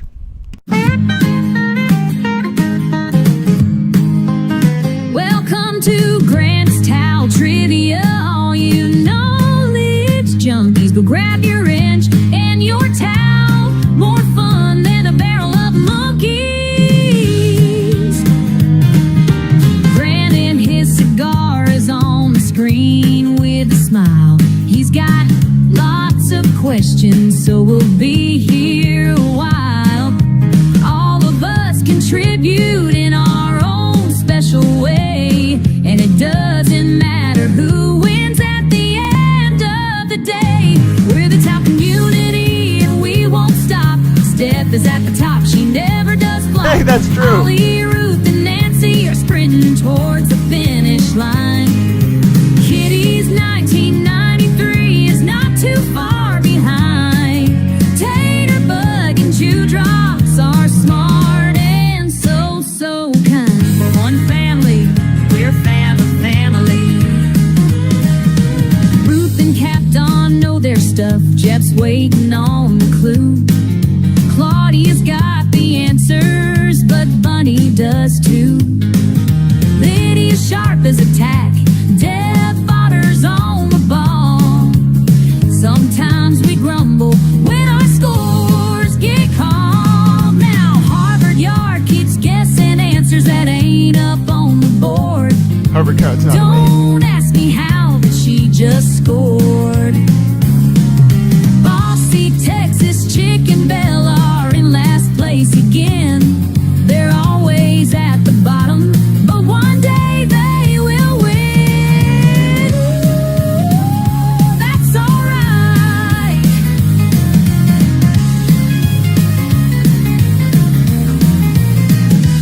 That's an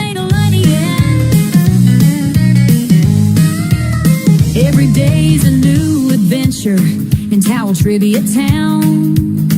KR's not guilty, but that won't get us down.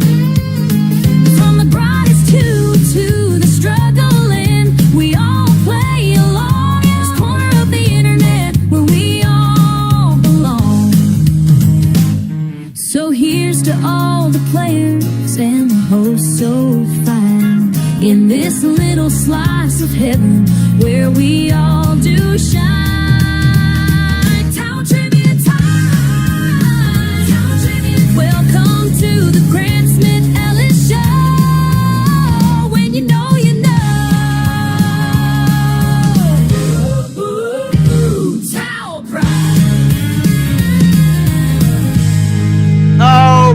perfect timing, because look when... Oh, you love it. Look what went up on the screen. Allie, thank you so much. I love him. Look at him, folks. Look at that super towel emoji. Look at him dancing away. He was shaking the maracas with us. Allie is a super towel. Thank you so much, Allie Towel. That is amazing. You don't understand. He's a little super towel. Look at it. Oh my goodness, he's a little lemon towel with a little leaf on his head. He has maracas. You don't understand. I need plushies. I'm going to make plushies on the towel store just so that we can have plushies of the different dancing emojis. I want that lemon towel emoji with the maracas. He's going to sit on my little shelf there. He can sit with Pete Bunny Towel. He'll be yellow just like him. Pete Bunny Towel, you must see this. Look at that. Allie sent that in. That's Toffee Towel's mom and Rue's mom. Look at that dancing lemon towel emoji. Look at him. I'm giving him little towel head pats. Look at him. He's amazing. I agree. You can no. He's an anthropomorphic lemon. You are a bunny.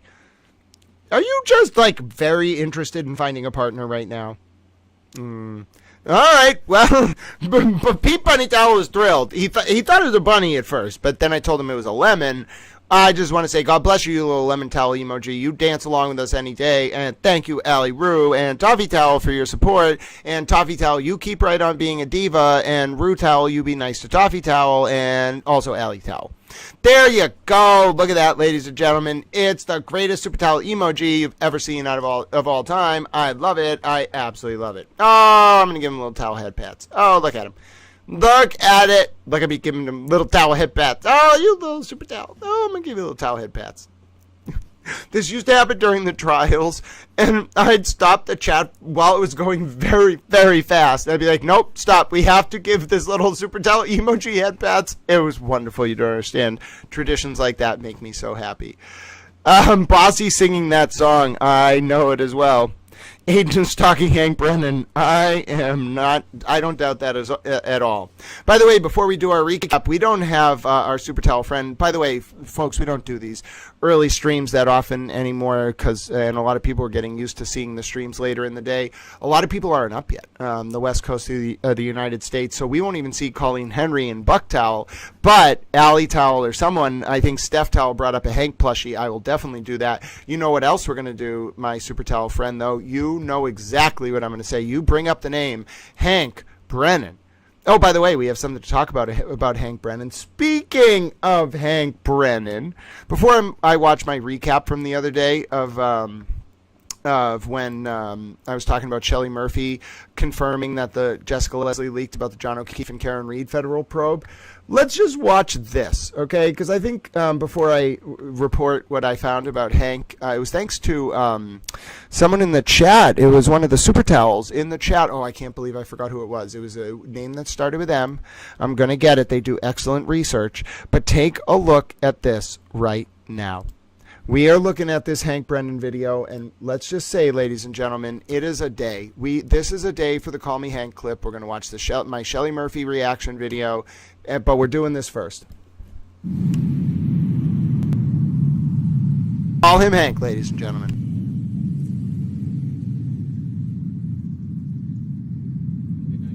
You as well, Mr. Brennan. Okay, sir, I will, Hank.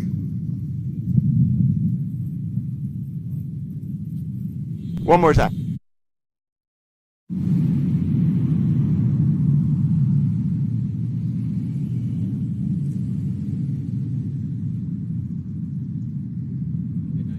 You as well, Mr. Brennan. Okay, sir, I will, Hank.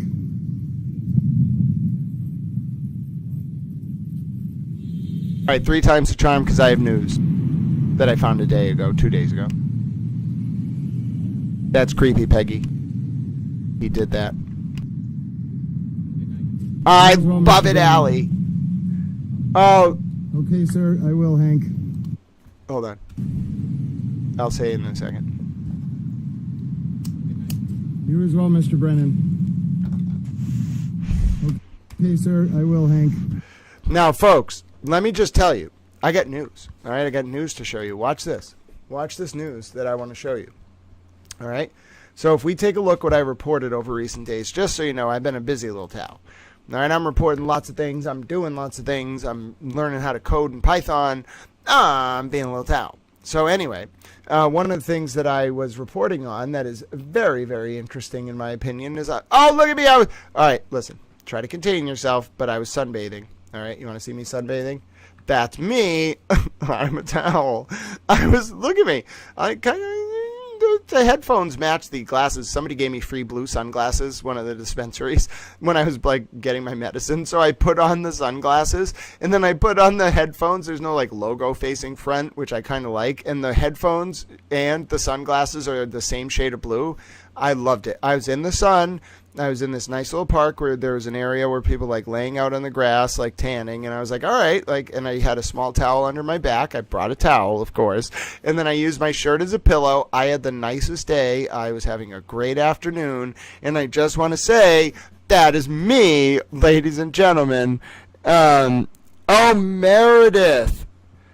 It has set off Henry. Oh yeah, Meredith, I bet it has. Now look at that. I just want to say I was being a little towel. I know. Someone asked me why I didn't include my nipples. I was a little bit baffled. I think it was LA Connection. I was like, oh goodness, are you trying to make towel blush? But what? I don't even know what that means. Oh, and then here's this really nice view. Anyway, so oh, by the way, so there's my nice picture, and this is I want to show you the picture first. See U.S. Attorney Leah Foley, and you see Hank Brennan, and then you see me over there in the little towel corner. That's me, and I'm saying I am a mere towel in the presence of greatness, all right? I make really good graphics. Now, let's go down here. What did I find, ladies and gentlemen? What? Oh, and Alley Towel has their Call Me Hank shirt. I will definitely put up a link in a second to the towel store. But what did I find yesterday? It has a decent amount of views, too, about 5,000, 4,000. And I'm not talking about that in terms of, like, I care about the number, but I gauge the promulgation based on the number of views. And big outlets try to get their journos to hit 1,000 views an article. That's my baseline. If it's like 5,000, moderate. Reach 20,000 medium, like getting up there, 50,000 to 100,000, like that's a story. Like 100,000 plus, like that Jessica Leslie clip the other day from outside the courthouse. Thank you to Julie, craziest person on earth. By the way, you literally took part in history. That got like 150,000 views. I'm not using that to gauge the number of views. I don't care at all. What I really care, see, bossy Texas chick, I censored myself. What I really care about, what's important to me, is gauging the impact of the story so I can determine if the important things I'm covering are being read by the right people. And then, anyway, so I found this article in the Boston Globe, and you can see, there it is. U.S. Attorney Leah Foley and Hank Brennan knew each other directly as a result of a 2016 federal case. U.S. Attorney Foley was with the DOJ as an assistant U.S. attorney at the time, and Hank Brennan was a federal criminal defense lawyer. I am certain that this confirms my theory as to Hank and U.S. Attorney Foley being the adults in the room regarding the cover-up of Sandra Birchmore's murder by Brian Tully's MSP unit, Tully's release of Lindsay Gattani's phone extraction, sorry, bossy Texas chick, it's not going away, and Jessica Leslie's leaks from at least 4 federal grand jury investigations, including the Reed and O'Keefe probe now closed that began under Rachel Rollins and Josh Levy. Tried to tell you all the game is afoot. And there's the Boston Globe article from 2016 confirming that U.S. Attorney Leah Foley and Hank Brennan were on this specific case. She was U.S. Attorney Leah Foley at that time was must have been an assistant under U.S. Attorney Andrew Lelling, who was the Republican U.S. Attorney for the District of Massachusetts during most of President Trump's first term. And this was in 2016, 2017, like somewhere around there through 2018 or so. So the point is, it was President Trump's first term, 2016 through 2020, and it was U.S. Attorney Andrew Lelling. Now, I forget if Lelling had been appointed by President Obama and stayed over or whatever, but Lelling was the U.S. Attorney at that time, and then and Leah Foley must have clearly worked in the office during President Trump's first term. That really explains, like, she didn't come out of nowhere. She's not like, and I'm not being mean to President Trump, but some of the lawyers he picked as U.S. attorneys were more like political U.S. attorneys. It appears that U.S. Attorney Leah Foley has deep entrenched institutional knowledge of the DOJ in Boston in particular, which is what you need to fill the role of U.S. Attorney. That's incredible. I'm absolutely thrilled. I found this news to be incredible on multiple levels. One, because I'm telling you, Hank Brennan and U.S. Attorney Leah Foley, if they knew each other, in my opinion, back to 2016, then they certainly could have started liaising, rightfully so, in December of 2024 into January of 2025 about the grand jury leaks by Jessica Leslie, Karen Reed, Allen Jackson, and David Unetti, and Turtle Boy's involvement in same, and simultaneously Brian Tully, John Fanning, Yuri Buchanan, and others being involved in Matthew Farwell, Billy Farwell, and Robert Devine being not only murdering Sandra Birchmore but covering it up. Okay, Stoughton, MSP, Kenny Berkowitz went to the FBI potentially about that cover-up in 2022. Maybe that's why the May 2022 grand jury got started. I don't know, but the timing lines up. Jessica Leslie starts leaking in August of 2022, right when Alan Jackson joins Karen Reed's legal team, and we know it from the emails. But then you got Tully's unit involved in that Sandra Birchmore cover-up, and then they find out, probably the DOJ and Hank, that Tully and Kate Peter and Jason Broyles and Marty Kraft were involved with leaking Lindsay Gattani's unredacted cell phone extraction under color of law. Remember, if you're a PI, and I'm not a lawyer, this is not legal advice, that's under color of law. That's deprivation of civil rights under state law and federal law, in my opinion. Just as an opinion, not a lay opinion. It's deprivation of rights under state law and federal law. Whether you're a state police officer, which is way more serious, obviously, or a PI or working under a PI, it's deprivation of rights under color of law. You're licensed by the state police to work as a PI, and the people working under you are basically sub-licensed as PIs. Okay?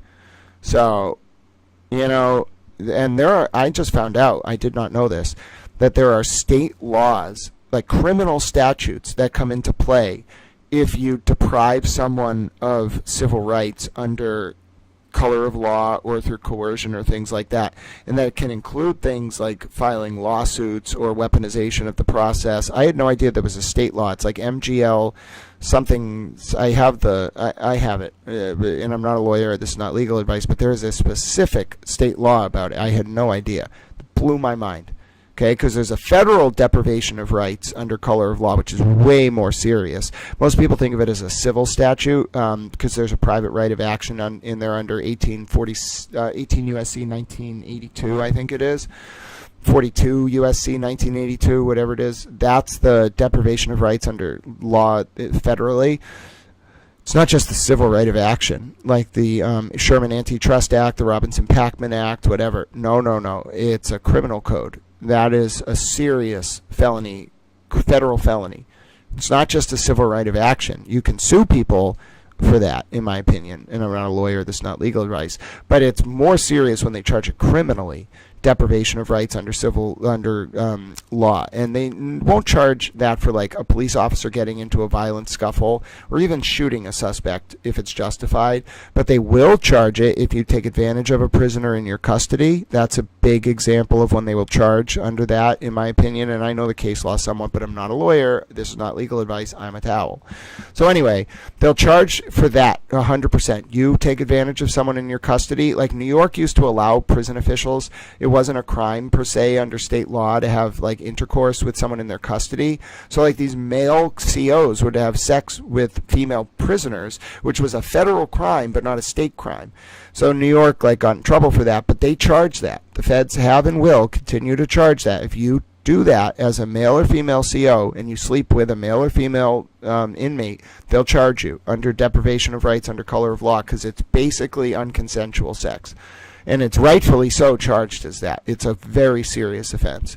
It might even be its own offense under the federal penal code to actually have aggravated sexual relations with someone in your care, custody, or control under color of law. But the point is, it's a color of law component of this that makes it very, very serious.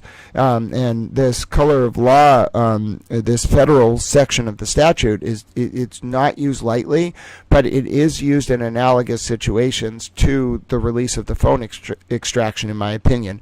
It primarily taking advantage of someone in your care, custody, or control. It's not directly corollary in that this person, Lindsay Gattani's, when her phone was released, wasn't like a prisoner, but it's basically corollary. It's not the same as a police officer doing a custodial interrogation on the street and getting into a scuffle and shooting someone.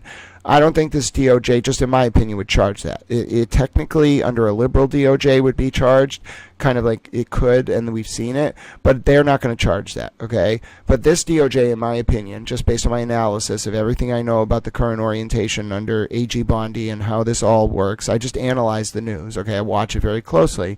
Like this type of thing, releasing a named victim's cell phone extraction under color of law is more corollary to abusing someone in your care, custody, or control, and they will charge. They don't. I'm just talking, in my opinion, ideologically, they will charge. That is not the same as a custodial interrogation gone wrong. It's an abuse of vulnerable people. It's basically the same in terms of how you think about the offense, in my opinion, under the federal code, as there's a prisoner in your custody and you take advantage of them. It's a little bit more serious because of the substance of the leak here, because it did involve violation of very serious privacy interests, in my opinion. But like that's a different kind of, like, you could be the most law enforcement friendly DOJ in the world, you're still not going to countenance or approve of Sandra Birchmore's murder by Farwell or any of the people in his orbit, or the release of that phone extraction.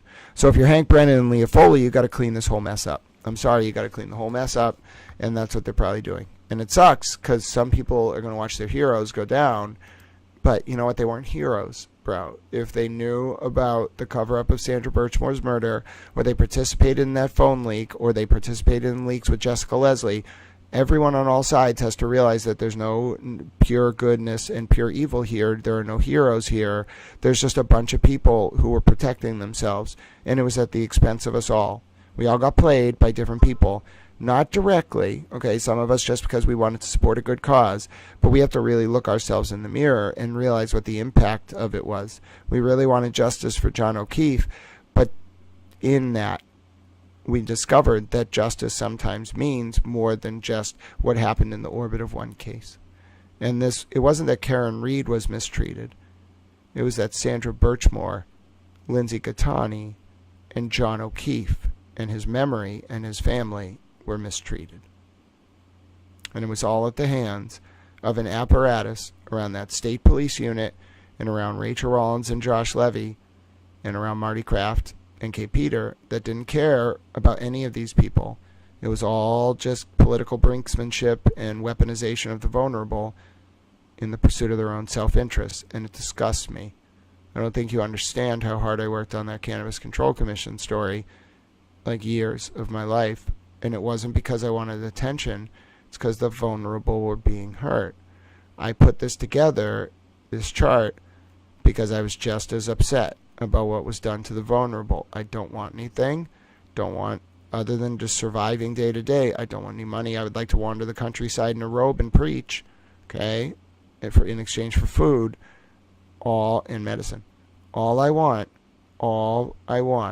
is for someone to center the voices of the unheard and protect them from systemic retaliation. Once you do that, I don't have to be involved anymore. Then I can go live my life. I would like to go to the beach. I would like to go visit Europe.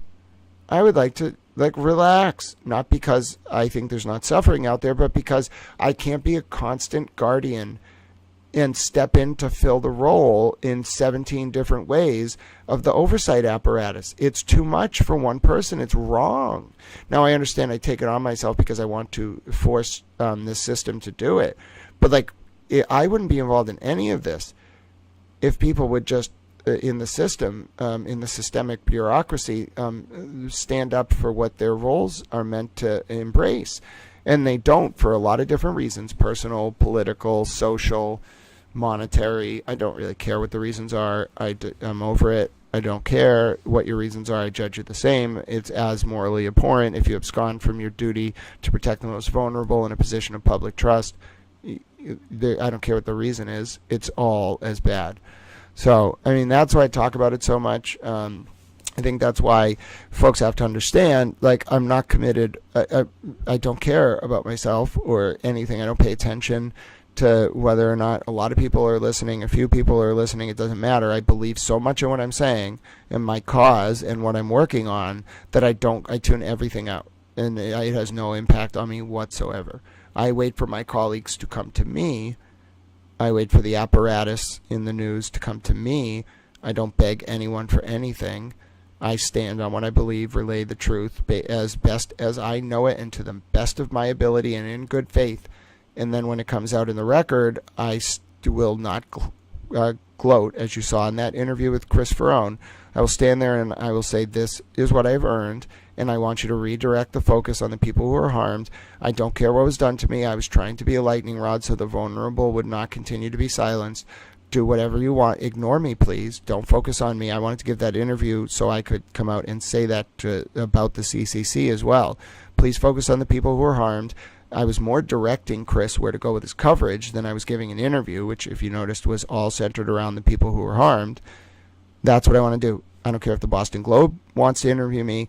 I don't care who wants to interview me. You're going to get the same type of interview. Thanks. I worked hard. Not really what I'm interested in. Now, here's the substance of the story. Here's why it's an uncomfortable truth. Here's why you should focus on these elements of it. And here's the people who were really harmed. Okay, goodbye. I got to go. And that's what I'm going to do. And no one's going to stop me. But I do want to watch the recap because I'm sorry for just... oh, it's Sheffield Flannel. Oh, I'm so glad I looked down after that soliloquy. I was vibing. Steph Towell, I will talk to you later via DM, and maybe we can talk today. It proves... Peggy Towell, it definitely proves that it was recorded without consent, at least the original version, which is in the court record, I imagine. I know it is. I remember it being talked about at a public hearing. So then there's an edited version, and the crime isn't the pushing on the couch, allegedly. That didn't get bound over by the grand jury. It's the recording. So if there's an unedited recording of Aiden audio recording Lindsay or video recording him in full, and that doesn't have her consent to record on it, and then Aiden submitted a different recording with her consent, and it's edited and they can prove it, that's illegal interception of an oral communication. The editing is prima facie, and I'm not a lawyer, this is not legal advice, the editing of the tape is prima facie evidence that there was constructive intent to hide a crime. Okay? Consciousness of guilt instruction. That's devastating. He goes down on that felony. That's a felony. And then Bradel submitted the edited audio recording to Dedham District Court. I was there at the hearing. So Bradel, and it's going to take like 7 years, but Bradel's not going to have a law license. He's either going to surrender, in my opinion, he's going to surrender it because of the crazy case he's got in front of the BBO now, or they're eventually going to bang him up on this stuff or whatever, and he's going to lose it. He's not keeping his law license. He wasn't the primary player. Bradel's just like some criminal defense attorney that knows everyone. Like, it's a small world. But he did stuff that, like, even I think criminal defense attorneys would consider like going a little bit overboard. Same thing with Yannetti and the Stoughton District Court leak about that search warrant for Karen's phone. Just like come on, like I went to law school. I know a lot of attorneys. I know a lot of people in Massachusetts politics and law, and I'm telling you, they really didn't like. And I'm going to not even imply the categories of people I talked to. I'm just going to use they. They did not like what David Yannetti did with that Stoughton District Court leak, and they knew it was him, about the cell phone warrant search for Karen Reed's phone. They did not like that. And they really, really didn't like what Tim Bradel did with that audio file in Dedham District Court. And it's a small world. Like, you don't think... I'm not going to say too much, but you don't think that people like don't know? They read the news, and then in these circles, they're like, "What is happening to our profession? Why are they doing this?" They may not go out there and publicly say it, but they know. Come on, of course they know. Hold on. Hold on. Oh boy, this is going to be interesting. Oh boy. Oh boy. Oh boy. I want this to come in very badly. Oh goodness. Alright, so I just got so distracted for a good reason. I want to play this recap though. I was going on a towel soliloquy, and then someone was commenting about something. On the state level, Peggy, I don't know, it could be like 7 to 20 years. I don't know. It's a very serious felony. Illegal interception of an oral communication with evidence, and then manipulating the evidence allegedly and putting it into the court record. But I don't think state charges are what Aiden has to worry about personally. I think this is a very, very big situation that's bigger than that. But what I'm going to bring up for you on the screen now is my recap. We're going to watch. It's just a 20-minute video of me reacting to Shelley Murphy announcing that Jessica Leslie leaked about the John O'Keefe and Karen Reed trial. Yes, Peggy, I think that is a reasonable thing to conclude that it was not smart of Aiden to do that. I agree with you 100%, dear Peggy. All right, let's watch this video of me reacting to Shelley Murphy. This is going to take us home for the day, and then I'm going to be back with you, obviously, after this video to close out. But this is our last segment today.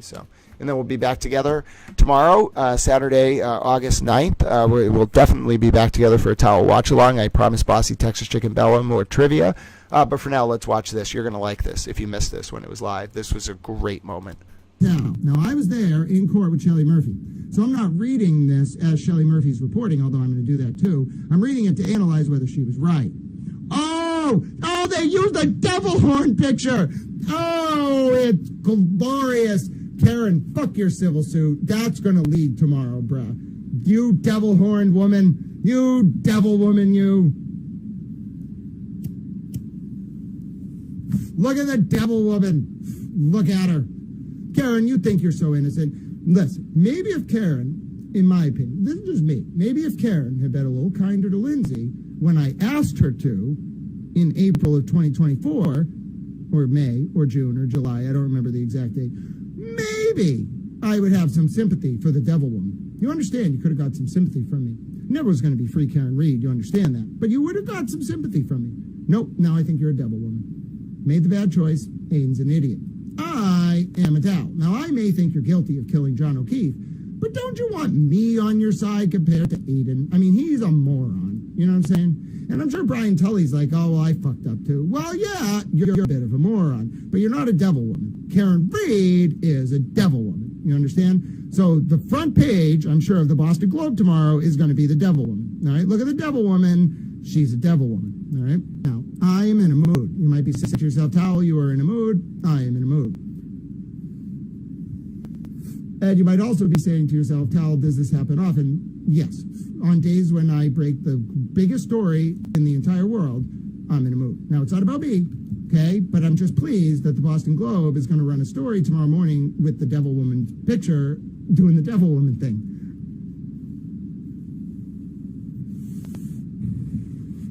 Taterbug has declared Karen a commie. All right, Karen's going to hate this because I think she's kind of a commie. You know, she talks a lot about how she hates the police. So we're going to do a formal towel poll, okay? I need you all to help me. Is Karen Reed a damn commie? Yes, clearly, I hate commies. No, also, I love commies. Okay, how many of you are willing to admit you love communists to defend Karen Reed? That is not how you spell commies or love, Grant. Love has an O in it, and commies does not have a K. All right, there you go. Vote away. The question is, hello, Ola, it's great to see you. Is Karen Reed a damn commie? A lot of people say yes, clearly I hate commies. Some people have said no, also I love commies. Well, what the hell are you doing here if you love commies? This is America. I don't love the commies. All right, what are you doing here, you damn commies? All right, here's Shelley Murphy's article. Look at that devil woman. Look at her. She's a devil woman. Damn devil woman. She probably watches this and she's like, what the fuck is wrong with him and why do people watch this? Well, you know what? I get to troll people. I'm attacked. All right, a Drake-it woman who sat on a federal grand, this is by Shelley Murphy, a Drake-it woman who sat on a federal grand jury that investigated the state's handling of Karen Reed's murder case in an unrelated Massachusetts state police scandal admitted Monday that she had leaked secret information about both high-profile cases. It's actually more than both, but there you go. Boston Globe, Towel wins. Everybody, look at it. I have won. I have won. I was right. I have won. Ladies and gentlemen, please let it be known around the internet, Turtle Boy was wrong. Towel was right. Towel was right. Towel was right. Turtle Boy, I would just like to let you know I was right. You were wrong. J.M. Lawrence was wrong. I was right. I am a towel. You are not a towel. You see what I'm saying? Towel, you are not a towel. I am a towel. You are wrong and not a towel. J.M. Lawrence, you are not a towel. You tried to mess with federal court by reporting incorrect things, and then Shelley Murphy owned you and me. I'm sure my objection is going to own you too. It's a phrase, you get owned. It's actually pwned, but we're going to go with owned because I think she was a little older, She was like 31 or something. Anyway, was it worth $1? Yes, it was worth $1. This was absolutely worth $1. This is the greatest thing. Oh my goodness, I'm such a happy little towel. Hold on, I'm going to try to make the wording a little bit bigger for you. Oh, this is great. Turboy's going to have an apoplectic meltdown. He's going to go into hiding and never come out again. He's going to freak the fuck out. It's going to be hilarious. I was right. Fuck Kate Peter, too. You don't understand. The next 4 to 6 months, maybe. Breaking news, ladies and gentlemen. Breaking news. Breaking news. The Suffolk County Sheriff Stephen Tompkins has been indicted for allegedly attempting to extort a cannabis company. The U.S. Attorney has indicted the Suffolk County Sheriff Stephen W. Thompson for attempting to extort a cannabis company. Breaking news, ladies and gentlemen. Ladies and gentlemen, breaking news. The U.S. Attorney has indicted the Suffolk County Sheriff for attempting to extort the cannabis company. It looks like Ascend Wellness. Ladies and gentlemen, breaking news. The Suffolk County Sheriff has been federally indicted, charged. I don't know if it was an indictment. Indicted by a federal grand jury on 2 counts of extortion under color of official right. Oh, dear God. Oh, they're moving on the bastards. Get him! Get him! Get him! Get him! Get him! Get him! Get him! Get him! Get him! They're moving on the bastards. Get him! Get him! I told you they were going to move on the pricks. Get him! Get him! Get him! Get him! Hey, bossy Texas chick, what were you saying again? Get him! Get him! Get those bastards! They got him! They got him! Oh, this is glorious.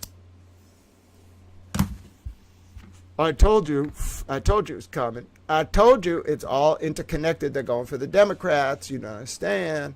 You don't understand. He was indicted. Oh, my God, I have the PDF. Oh, my God, let's read the indictment. How long is it? It's 11 pages. I have the document. Are you all ready for this? Are we sure we're ready for this? Ladies and gentlemen, the Suffolk County, Massachusetts Sheriff has been indicted for attempting to extort the cannabis company, I believe it is Ascend Wellness, which, by the way, is connected to a bunch of high-level figures in Beacon Hill politics.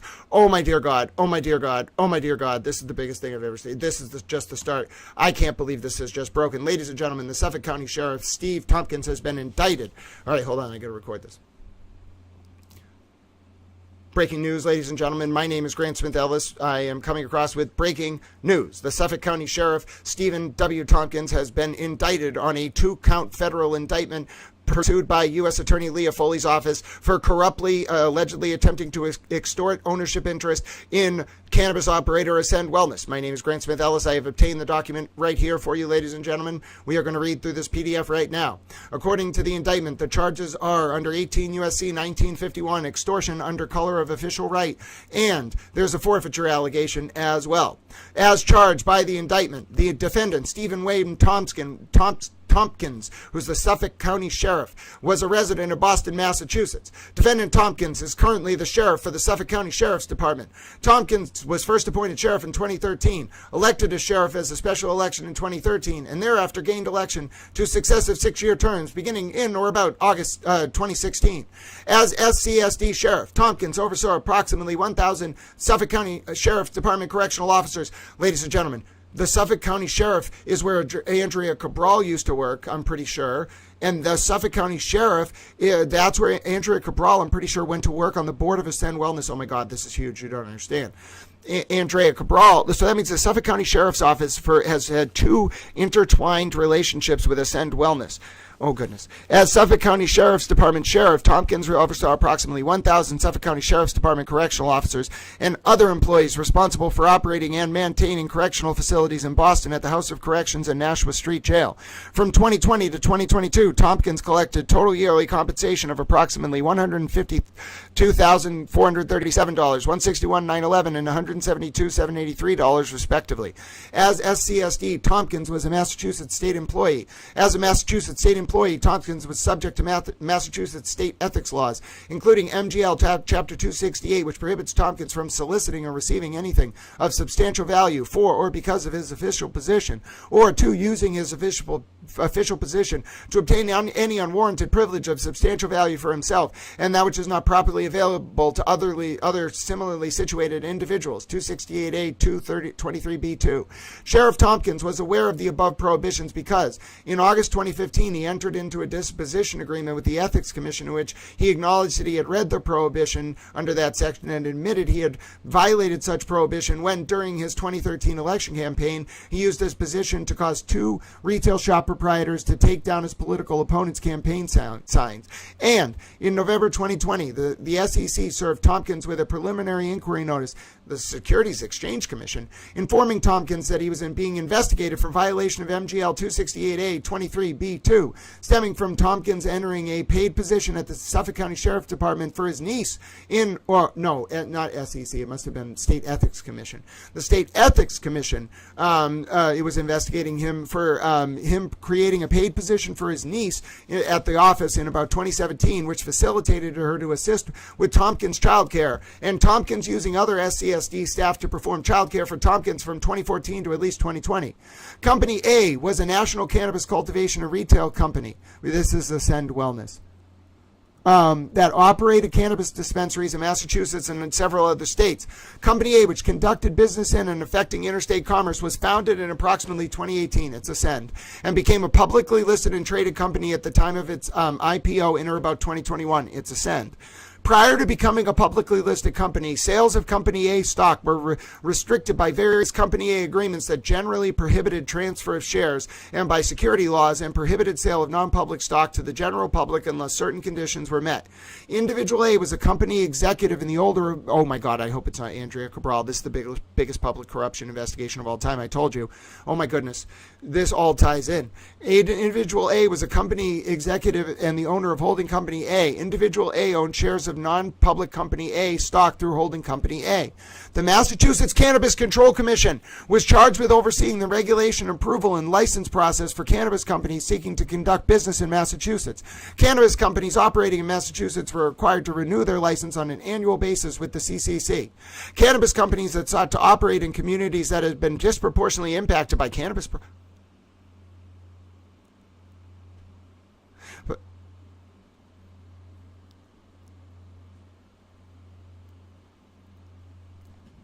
I'm so pleased the U.S. attorneys know so much about this. Disproportionately impacted by cannabis prohibition and enforcement were also required to implement a positive impact plan intended to benefit areas of disproportionate impact as defined by the CCC, the PIP requirement. That's exactly right. As part of the licensure and annual license renewal process. Equity interest in Company A had different names that took various forms, but for simplification, we're just going to call it Company A stock. Company A shall be also include its Massachusetts subsidiary that's applied for its Boston licensure. Okay. Company A sought to open a retail dispensary in Boston and applied to the CCC for a dispensary license beginning in or about 2019. To satisfy the positive impact plan requirement, Company A entered into a partnership with the Suffolk County Sheriff's Department, whereby the Suffolk County Sheriff's Department would help screen and refer graduates of its re-entry program to apply for work at Company A's retail store. Company A's partnership with the Suffolk County Sheriff's Department was memorialized in September 2019 letter. You have to do that to get the PIP approved during the provisional licensing process. It was signed on SCSD letterhead and submitted to the CCC in its completed dispensary license application in about March 2020. In or about March of 2021, the CCC approved a license for Company A to operate a cannabis dispensary in Boston.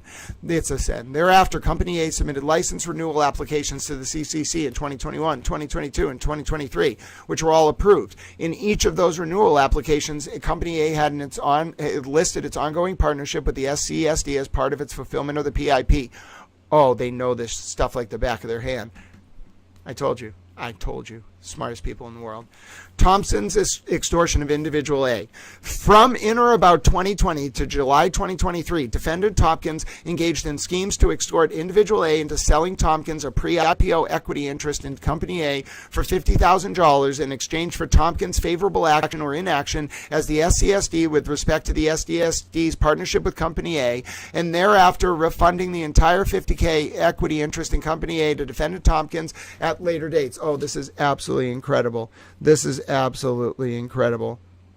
I've never seen anything like this in my entire life.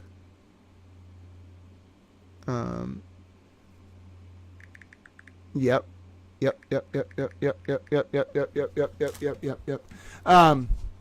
Oh my God, this is blowing up. This is an absolutely wild story. I think this must have came from my reporting. I think that this is incredible. This has been going, oh my God, this is the biggest public corruption grand jury I've ever seen in my entire life. It's everything. It's the Cannabis Control Commission. It's everything. It's everything. It's the public officials. It's the Democrats. It's the sheriffs. It's the district attorneys. It's the CCC. It's everything. Oh my God, it's all coming together. Can you believe we're reading this document right now, folks, live on stream? I'm just blown away. He extorted them so that he was like, I'm not going to sign this PIP agreement. You're going to get screwed. Like, you can really screw someone if you just tell them the CCC, they didn't comply with their PIP. Since its inception in 2018, one of Company A's goals was to grow its cannabis business nationwide by raising sufficient capital to launch an IPO and then continue its growth as a publicly traded company. Because Company A was then a non-public, privately owned company, officials, including Individual A, sought large-scale multi-million-dollar investments from institutions or other high-net-worth, sophisticated investors in order to raise capital efficiently and in accordance with general restrictions applicable to the sale of privately held securities. That's like raising money for a company. Company A officials, including Individual A, were not looking to raise capital from the general public or small-scale investors. Right, it's different. It's like a very specific kind of investment round. Beginning in or about mid-2020, Company A began the process of preparing for an IPO of Company A stock, which included producing audited financial statements, hiring attorneys for compliance with securities law, and obtaining additional financing from large-scale and high-net-worth investors, including, among other things. During the same approximate period in 2020, Company A was actively seeking to obtain its license from the CCC to operate a retail cannabis dispensary in downtown Boston. Being one of the first recreational marijuana dispensaries to open in downtown Boston was an important strategic goal for Company A's successful IPO launch. They're right near the Garden. Tompkins pressures Individual A to sell Tompkins pre-IPO Company A stock. Beginning in or about mid-2020 and continuing in the following months, Tompkins told Individual A on several occasions in sum and substance that Tompkins wanted to take part in the IPO and wanted to get in on the stock so that he could make some cannabis money. Individual A did not want to sell any pre-IPO Company A stock to Tompkins. Wow. After being initially rebuffed in his request to buy Company A stock before the IPO, Tompkins increased his pressure on Individual A to sell him Company A stock by reminding Individual A that Tompkins should get Company A stock because Tompkins had helped Company A in its Boston licensing efforts, and that Company A could continue to need Tompkins' help for its license renewals. That's the PIP thing. Finally, after increased pressure from Tompkins on Individual A, which caused Individual A to believe and fear that Tompkins would use his official position as sheriff to jeopardize Company A's partnership with the Suffolk County Sheriff's Department and thus imperil both the dispensary license for Company A's cannabis stores in Boston and the timing of Company A's IPO, Individual A relented to and agreed to Tompkins' demands for a pre-IPO interest in Company A stock. Tompkins obtains a $50,000 pre-IPO equity interest in Company A stock. As noted above, Individual A owned shares of pre-IPO Company A stock through holding Company A. These shares, however, were subject to various Company A agreements that prohibited the general transfer of shares of pre-IPO Company A stock unless certain conditions were met, including compliance with security law, notice to other Company A stockholders, and even approval from the Company A board under certain circumstances. To circumvent these restrictions, but still allow Tompkins to acquire a pre-IPO equity interest in Company A, Tompkins and Individual A agreed that Individual A would sell Tompkins an ownership interest in holding Company A. Holding Company A's sole asset was its ownership in Company A stock. So it's just like a holding company to facilitate the holding of stock in an anonymous way. Only the people involved really know. Corporate disclosures are weird. To complete the transaction, Tompkins and Individual A did the following. On or about November 10, 2020, Tompkins wired a $50,000 payment from Tompkins' retirement account to an account controlled by Individual A. On or about November 13, 2020, Tompkins entered into a side agreement with individual A, whereby, in exchange for Tompkins' $50,000 payment, Tompkins received a percentage ownership interest in holding company A, which was equal to 28,833 shares of company A stock. He was an owner of Ascend! Oh my God, he owned Ascend! Oh my God. Based on Tompkins' $50,000 payment, oh my God, Ascend's cooperate. Oh, this is fucking crazy. They're going to get all these people.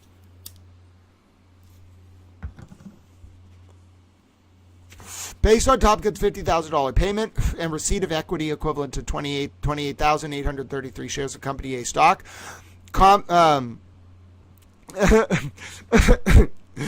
Bossy Texas Chick, you're hilarious. Bossy Texas Chick says, I can't have you carted off to jail for being an over-enthusiastic Tower reporter. Oh, no, Bossy Texas Chick, I'm talking about no one's ever going to stop me from centering the voice of the victims. You may have just misinterpreted what I was saying. Like, centering people's voices is what I will not be prevented from doing. Peep Towel is an emotional support towel. Always close, always protective. He will protect Grant. Yes, he will, Peggy Towel. And see, I got the Virgin Mother, too. Based on Tompkins' $50,000 payment and receipt of equity equivalent to 28,833 shares of Company A stock, Tompkins paid a pre-IPO price of approximately $1.73 per share of Company A stock after a reverse split of Company A stock. It's like a complex maneuver, which occurred just prior to the IPO. Tompkins held approximately 14,417 shares of Company A stock at a per share price of approximately 3.46. So you see what happened at 1.73 at 28,833.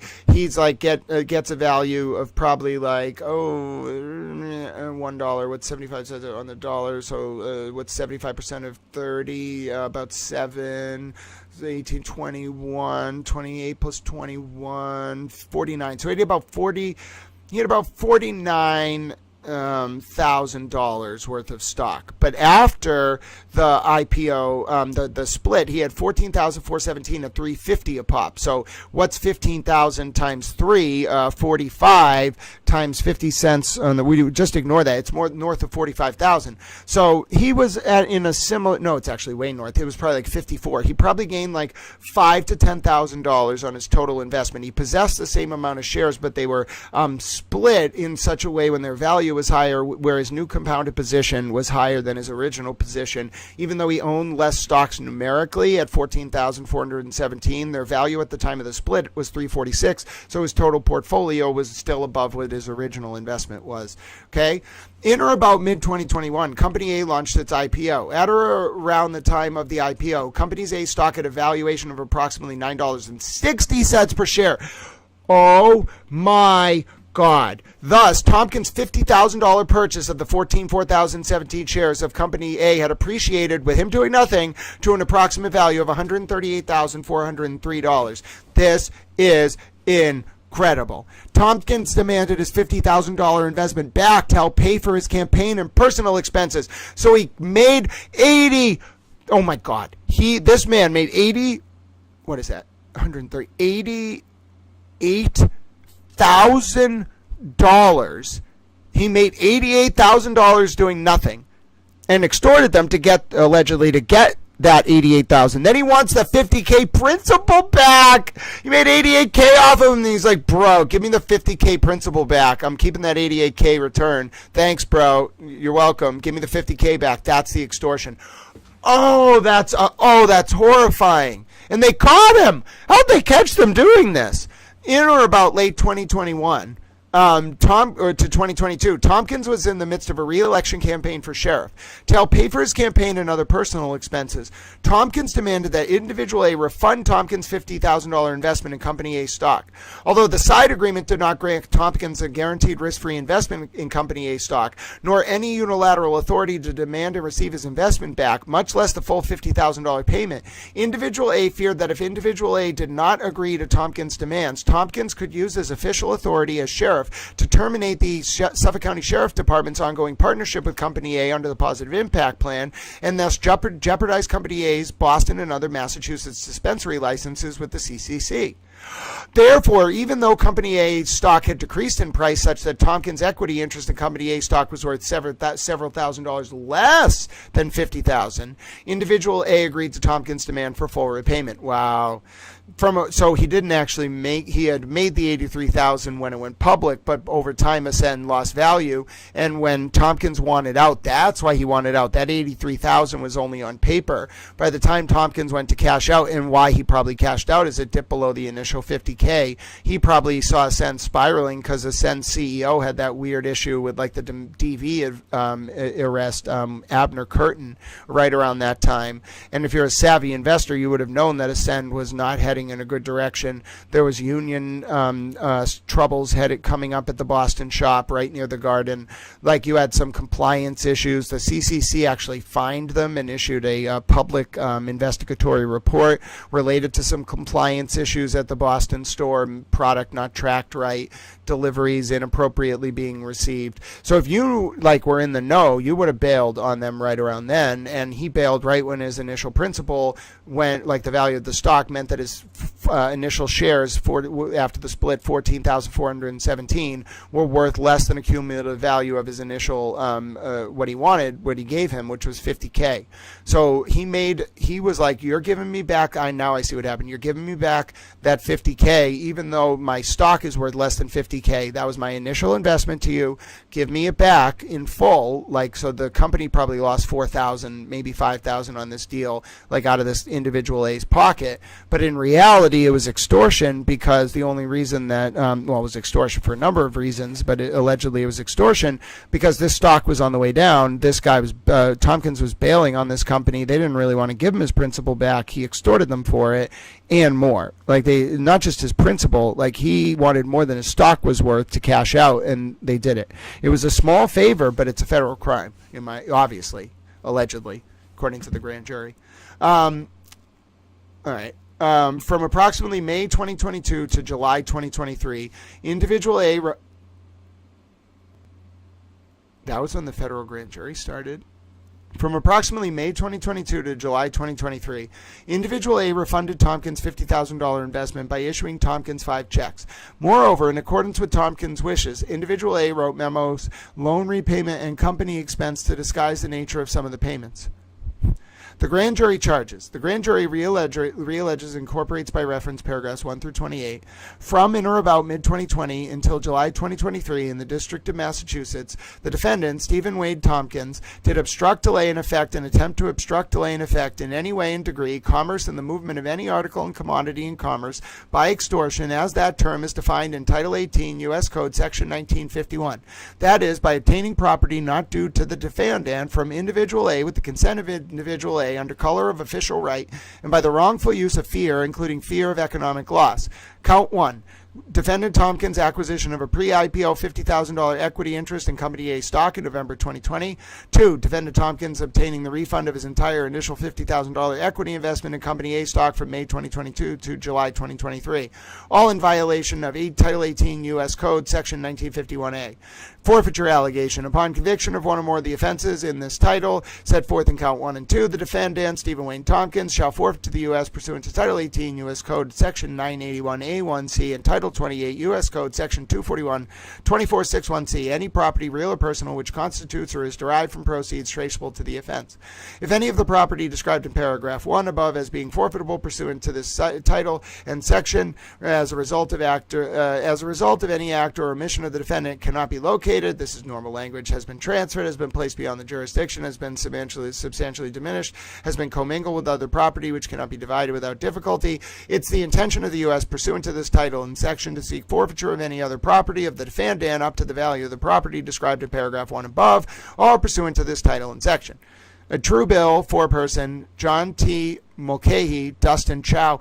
Chow's still there. Oh, he must not like me very much. Listen, I'm a nice guy. I'm a friendly towel. I'm sorry. I know that it was wrong when Ved retaliated against Dustin Chow. And, maybe Dustin Chow's not a bad guy. I feel a little bad sometimes. Oh my God, Dustin Chow's prosecuting. Do you understand Dustin Chow was like the head of the public corruption unit? I wonder if Mulcahy's the head of it now. That's incredible. Earliest known metaphorical reference to revenge as food in English is and then revenge is very good eaten cold, as the vulgar say. From an 1846 translation of Eugene. Thank you, Sheffield Towel. Thank you. H. Sheffield Flannel. You are appreciated. Well, that was wild, ladies and gentlemen. That was absolutely wild. Absolutely wild. The Suffolk County Sheriff has been indicted federally. I imagine he has been arrested. Let's go over to the press release. What does it say? So this is the press release from the U.S. Attorney. It just came out. Listen. Stuff is a flutter.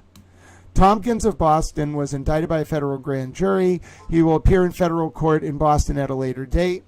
Mr. Tompkins is a sitting sheriff responsible for over 100 employees who was elected by the good people of Suffolk County. Today he is alleged to have extorted an executive from a cannabis company using his official position as sheriff to benefit himself. Elected officials, particularly those in law enforcement, are expected to be ethical, honest, and law-abiding, not self-serving. His alleged actions are an affront to the voters and taxpayers who elected him to his position and the many dedicated and honest public servants at the Suffolk County Sheriff's Department. The people of Suffolk County deserve better, said United States Attorney Leah B. Foley. Oh, I'm going to cry. Public corruption remains a top priority for my administration, and we will continue to investigate and prosecute anyone who uses their position of trust and power for their own gain. I really believe in her. From his very first day as Suffolk County Sheriff, Stephen Tompkins sought to portray himself as a man of the people, a principled public servant and reformer devoted to the cause of justice. That's why it's beyond disappointing that he's now accused of gaming a system instituted in the interest of public safety and fair play. The FBI took Sheriff Tompkins into custody today for allegedly extorting $50,000 from the owner of a national cannabis retailer seeking to do business in Boston. We believe what the sheriff saw as an easy way to make a quick buck on the sly is clear-cut corruption under federal law, said Teddy Dock, special agent in charge of the FBI Boston Division.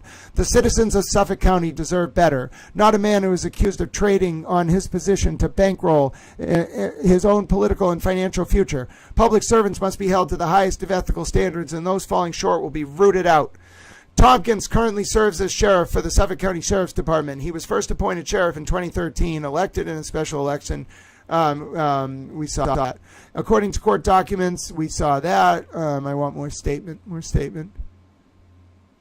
Oh, this is absolutely incredible. The charges of extortion under color of official right each provide a sentence of up to 20 years in prison, 3 years of supervised release, and a fine of $250,000. Sentences are imposed by a federal district judge. They govern the determination of a sentence. U.S. Attorney Foley and FBI special agent in charge Docs made the announcement. Special assistance was provided by the IRS, AUSA John Mulcahy, and of the Public Corruption Unit and Special Prosecutions Unit, and Dustin Chow, Chief of the Public Corruption and Special Prosecution Unit, are prosecuting the case. The details containing the charging document are allegations. The defendant is presumed innocent unless until proven guilty beyond a reasonable doubt in a court of law. That's freaking incredible. All right, you all give me 1 second. All right, give me 1 second. You all are going to go back to watching the wrap-up video of me reacting to the juror news, and I'm going to write this up. That was some of the biggest news that we could have possibly imagined. I think it's pretty clear now, ladies and gentlemen, it is indeed pretty clear all hell has broken loose. All hell has broken loose, ladies and gentlemen. All hell has broken loose. Massachusetts. I believe Tompkins is a Democrat. Actually, you know what?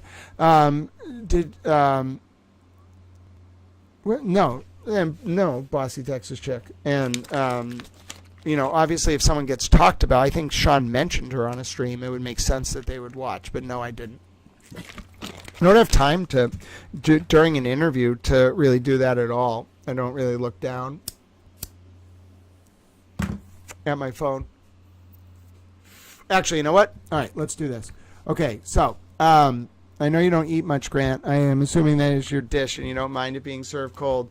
Me, Sheffield Flannel? I have no idea what you're talking about. I'm just a little towel. Speaking of that, I do want to go get some lunch. Let's end the stream early. I don't even have time to do my normal ending today. I'm sorry. I need to go write this up. I have obligations to this story, although I don't know what Sheffield Flannel's talking about. I'm just a little towel. But you know, I told you. A little towel. Now, if you want to help Little Towel get lunch, did you know I'm going to drop some links in the chat? I'm going to do that right now. Help Little Towel here, including today's lunch. I'm going to get a super towel lunch after I write this up. You don't understand. The game is afoot, ladies and gentlemen. Peggy Towel, Bossy Texas Chick, Sheffield Flannel.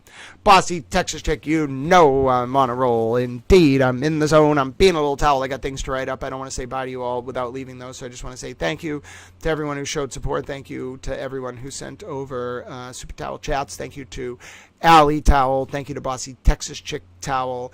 Thank you to Selma for becoming a member. Appreciate every single one of you. Sorry I can't scroll through them. They're stuck on the bottom of the screen, but I love that super towel emoji. And again, H Towel, thank you so much for picking up on the fact that sometimes you just got to be a little towel. Just a little towel. So I put my donation info in the chat. You have a great time eating that sandwich. If you want to help Little Towel out, please do. Towel will see you tomorrow for Towel Watch Along. I'll put that stream up in chat right away. We'll have multiple rounds, 10 rounds of Towel Trivia, some Sherlock Holmes. I'm an excitable towel. I gotta go. Gotta end both streams at the same time. Towel loves all of you. Have a great Friday afternoon. Enjoy the downtime. It's not downtime for me. I gotta go. I'm an excitable towel. You saw that happen in real time. I gotta do towel things.